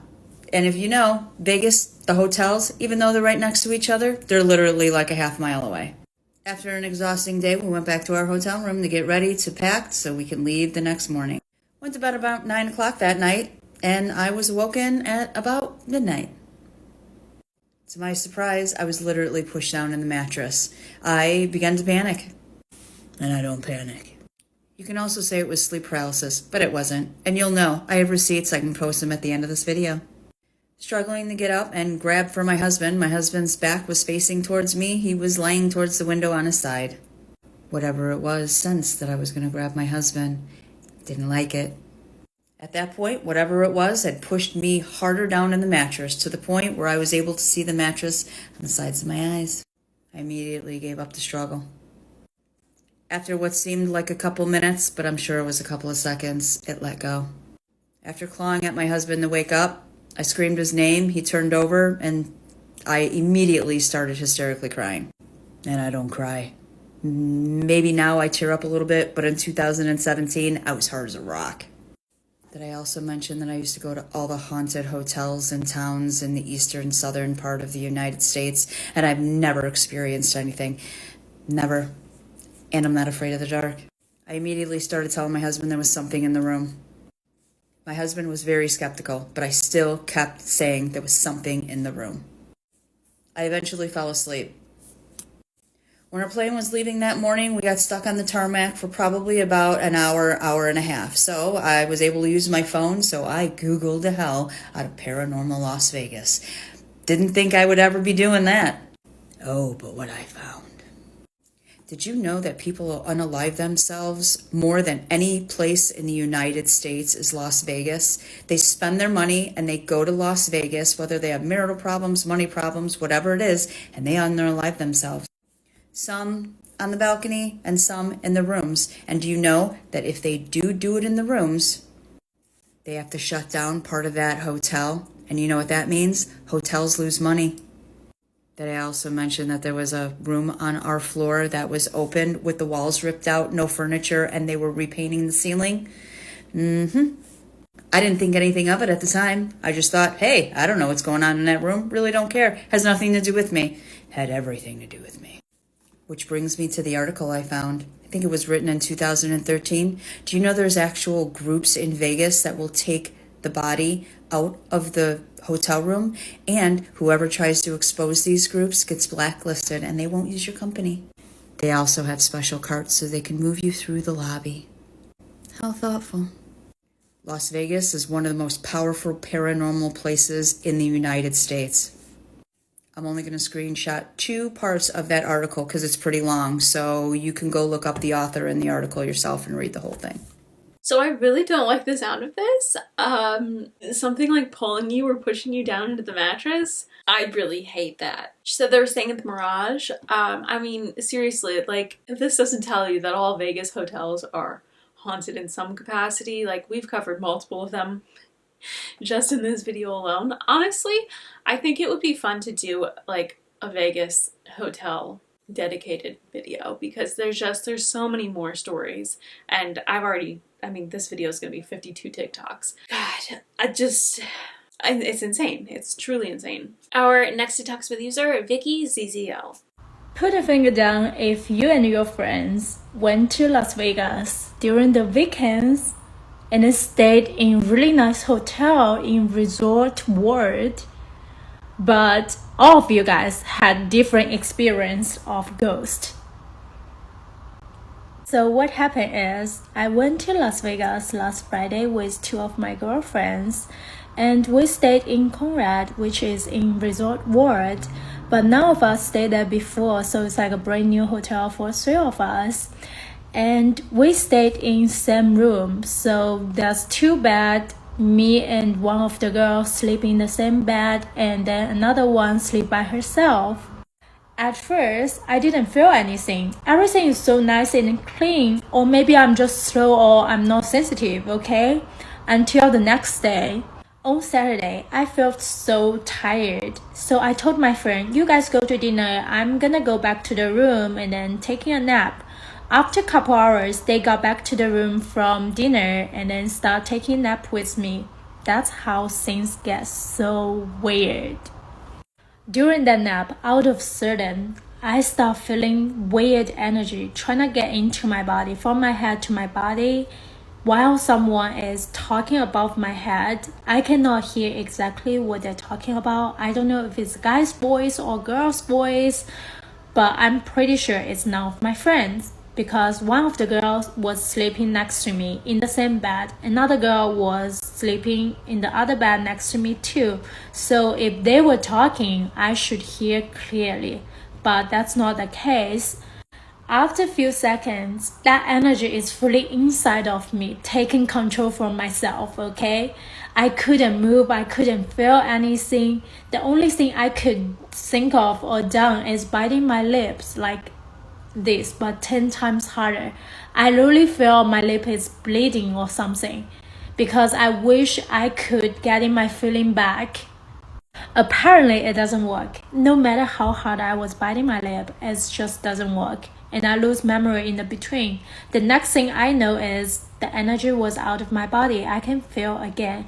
So I used my tongue to check my lip because I was biting it so hard. I was worried if it's still bleeding or something like that. But that's nothing. Not even a bite mark. There is nothing. I was shocked. I was like, what's going on? I was literally biting so hard. I'm 100% sure I was biting it. But there's nothing. So I start opening my eyes. Mind you, I was facing to my friend who's sleeping in the same bed with me. And she was sleeping on her back, like facing the ceiling. And I saw a shadow on top of her body, like sitting on her leg type of thing.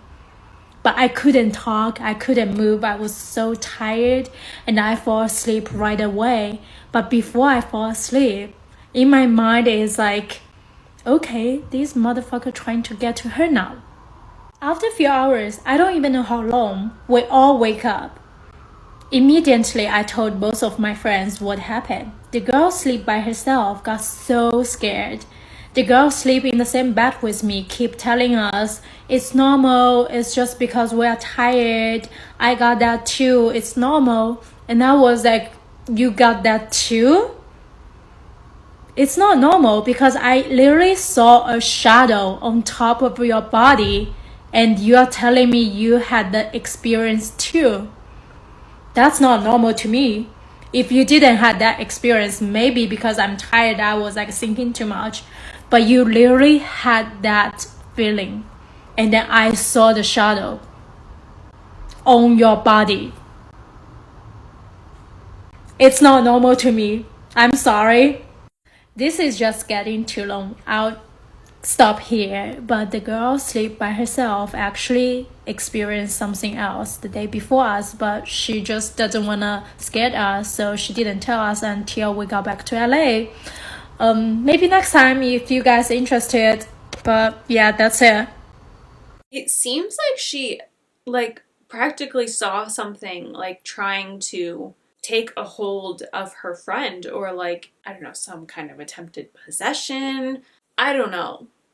I really don't like that. It's like almost kind of sucking the energy from them. And I just, that's probably one of the most horrifying stories that we've heard thus far in this video. I would not be okay after that. Our final TikTok of the video is by the user ashleeinc. Spooky Scary Storytime submission came from Carla, who said she's worked for the past 12 years as a housekeeper in Las Vegas, and her career started at a casino resort where she would clean out guest rooms after guests had checked out. And she says she could tell you a lot of wild stories about the crazy things she's found when guests have left. But by far the creepiest and most unsettling thing she's ever found was in the closet of a rich man's penthouse. So when her career started, as I said, she was working at a casino resort, but after 5 years of working there, she needed to make a little bit more money, and she decided she was going to branch out and start her own business. And her own business started with cleaning short-term rentals, things like Airbnbs and things like that. She was trustworthy, her rates were competitive, and so business grew fast. She got a lot of new clients via word of mouth, and eventually she decided to branch out because she had so many clients, and she started cleaning single-family homes and apartments, and she had repeat clients. And so she hired some people to work at the short-term rentals, and she would take on these clients herself. A lot of these clients were people who actually lived in Las Vegas, families and single people who just wanted her to come every week or every month. And she had this one family that she had worked for a few years, and they tell her one day, hey, we have this friend who's new to town. He just got a penthouse at a building downtown, and he's looking for a reliable and trustworthy housekeeper. Do you think you could take him on? And Carla said she was fully booked at this point. She had no time to take on additional clients, but her husband was going through a very severe illness. He was not working, and she was the sole earner for her family. She said hospital bills were expensive and they definitely needed the money. And so when her friends/clients tell her that they have another friend that's looking, she's like, well, I'll go speak to him and see what he needs done and how much time it's going to take. Maybe I could take him on. So she goes to meet this man, and I'm not sure what building this was in downtown Las Vegas, but she said it was a very nice penthouse. It was a 3-bedroom and 2-bath. It wasn't massive by any means, but it was very, very nice. The man was in his mid-40s. He was very well dressed. He seemed polite. He tells her that he is essentially a clean freak and he absolutely hates dust. He also tells her that he doesn't live in Vegas full time. He's just there on occasion. And when he is, he wants a nice clean place to lay his head. But he still wants her to come every single week, whether he's been in the penthouse or not. And she said, based on the size of the place and how infrequently he was there, it really only took her between 2 and 4 hours to deep clean the main areas of the house. So the bathrooms, the kitchen, the living areas. One of the bedrooms was set up as his office from which he worked when he was in town, but he told her he didn't really need her to do anything in there besides a light dusting. Also tells her he has a laundry service that handles all of his clothing and that she is never ever to go into any of his closets. And she's like, I'm fine with that. And he says, no, this is why I wanted someone referred to me via word of mouth, someone that was trusted by someone I knew, because I have a lot of valuable things and I just don't want them in the wrong hands. And Carla's like, no worries, you can trust me. I have a good reputation for a reason. At the end of this first conversation, during their first meeting, he offers her a very competitive rate and she essentially just can't turn it down. So she ends up taking him on as a client and she ends up working for him for 2 years. And during this 2 years, she never really found out what he did for work. He never offered up any information and she never asked, but he was very polite. Anytime he was in town and she was cleaning the place, he would offer to get her food if he was ordering lunch. He would tip her very well every time she cleaned, and then especially around holidays. He never saw any other guests there, and anytime he was there, he was basically always on the phone, always something with business, but he would speak vaguely, so she never really could put any pieces together as to what it was he actually did. Knew that he went overseas a lot, but overall she was just very grateful to have him as a client. He was very generous, and he even offered to let her husband borrow one of his very nice suits when her husband was getting better and going to job interviews. He had one of his suits actually custom tailored to fit her husband so that her husband could wear it and that they didn't have to buy one. She said in 7 years of owning her business, he was by far one of the top 3 clients that she had had. And so one day she's over there and she's cleaning out one of his bathrooms and he's in town and she hasn't seen him for about 2 months. And she hadn't really talked to him because he was on the phone when she got over there. But she's cleaning out the bathroom and all of a sudden he barges in the bathroom and he says, I have to leave right now. I'm so sorry. I wanted to catch up with you a little bit, but I'm going to leave your money by the door. And he just seemed very frantic and unlike himself because otherwise he was very calm and cool and collected. And so she just says, oh my gosh, I hope everything's okay. And he goes, me too. And he had this look of fear in his eyes. And so he runs into his bedroom and he quickly packs a bag and he's out the door. She's finishing up the job and she's just kind of thinking the whole time, like, I hope everything's okay with him. I've never seen him like that. And as she's almost done, there's a knock at the door and she answers and it's the laundry service. I'm not sure if this was like in-house or if this was an outside service, but regardless, they drop off some of his dry cleaning and she takes it in and she's just thinking, I'm going to put this away for him. At least this will be here, you know, when he gets back. And she goes into his main bedroom and then opens the closet door, which she had never been in before. And it's this massive closet and there's multiple racks of clothes and accessories, very well organized. And she walks toward the back of the closet where she sees other suits are hanging up in plastic. And she starts kind of making some room on the rack to hang these suits. And behind the last suit, there appears to be what looks like a tan plastic. And she at first thinks that it's just another suit that's kept in a different colored bag. But as she kind of gets closer to inspect it, she realizes that it's a latex suit identical to what this man looks like. It was unclothed. It was so detailed that it even had hairs sewn into the chest and arms. Face was fully intact, though deflated, as if it was this man's actual face. And it even had the little beard hairs from like a 5 o'clock shadow. Had a full head of hair. It had a set of feet in which whoever wore it would slip their toes into, and every single detail about the male human body was correct. If you know what I mean, there were pockets for the arms and for the fingers and for everything else. Everything appeared to be a perfect match to this man, besides the eyes and the mouth and the little nostril holes, which were just empty sockets. Said, I've never seen anything like it. I was so shocked I jumped back and then I had to get a closer look, so I went up closer. I touched it. It felt like it was made of some kind of thin rubber, maybe latex, but it was so thin that it was almost translucent. She said she had never seen anything like it, and it looked like one of those very realistic Halloween masks, except for it was a mask for the entire body. And so she decides I shouldn't be in here, and she quickly closes the closet door and lays the suits, the dry cleaning that had been dropped off, on the bed and leaves the apartment. She gets home and she tells her husband about it, and her husband's like, why would he have that? Like, why would anyone need an exact replica of the way they look? And she goes, I don't know. And he goes, well, next week when you go back there, take some photos of it. Like, I want to see it. Her husband's like, what does he do for work? And she goes, I don't know. And he goes, okay, well, just when you go back, like, make sure you take some photos and like take a video and like stretch it out. Like, I want to see what this is for, you know? And so she wrestles with this for a week because she's like, this is obviously against my ethical code. The following week, when she goes back to the apartment, she starts her cleaning, and then curiosity gets the best of her and she goes to the closet and she opens it up and the suit is gone. There had been no other signs that he had been back to the penthouse, and he hadn't contacted her saying that he would be back. Normally he did let her know when he was going to be there when she was there cleaning, but she had had no communication with him. She's just thinking that she's going to pretend like she never saw this thing. She's not going to say a word because, again, he's a good client. But she goes back the following week. He's still not there. And then she has her monthly deep clean with the family who initially referred her to this man. And so she's over there and she's kind of dropping hints, like just seeing if they'll offer up any information. She's been working for this family for like 5 years, knows them really well, and especially gets along with the wife.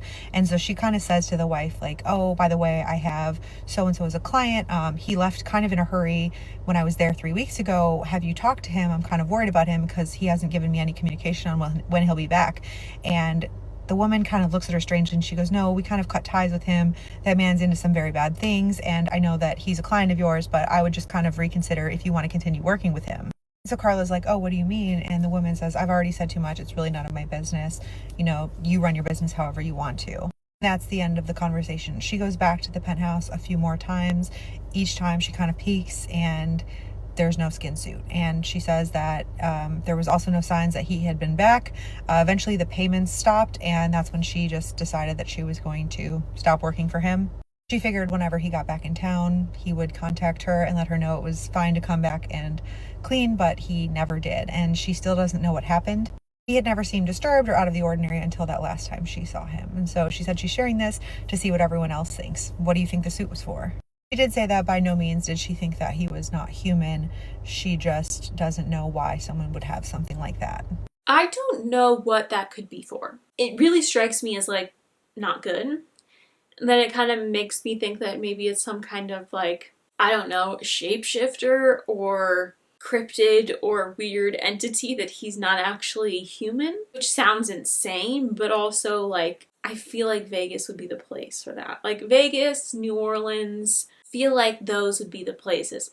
LA, those would be the places where people or beings like that would be. So it doesn't seem that crazy. I mean, it seems kind of crazy, but it doesn't seem that crazy. I think this is a lesson of like when someone tells you not to look in their closet, maybe you shouldn't, but also I totally get why she did. I mean, obviously she was doing it because she was gonna like put away the clothes and then saw that. But like, also if someone tries to hire you for something and they say, but you absolutely under no circumstances can't go into this room, I think that that's a red flag that maybe something really fishy is going on there, and I just wouldn't accept the job. I don't know. This whole story is very weird, and I can't say for certain whether or not it's actually true, but I don't know. If it is, I kind of believe it.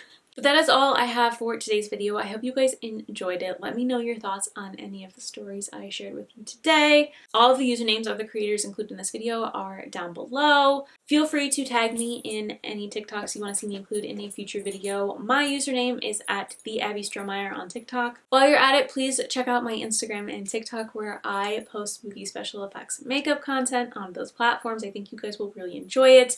If you like this video, please be sure to give it a big thumbs up. I'll pop a couple video suggestions on the screen for you to watch next. Please click the subscribe button down below and turn on post notifications so you never miss a video. I post Sundays and Thursdays at 2 p.m. Pacific Standard Time, 4 p.m. Central Time.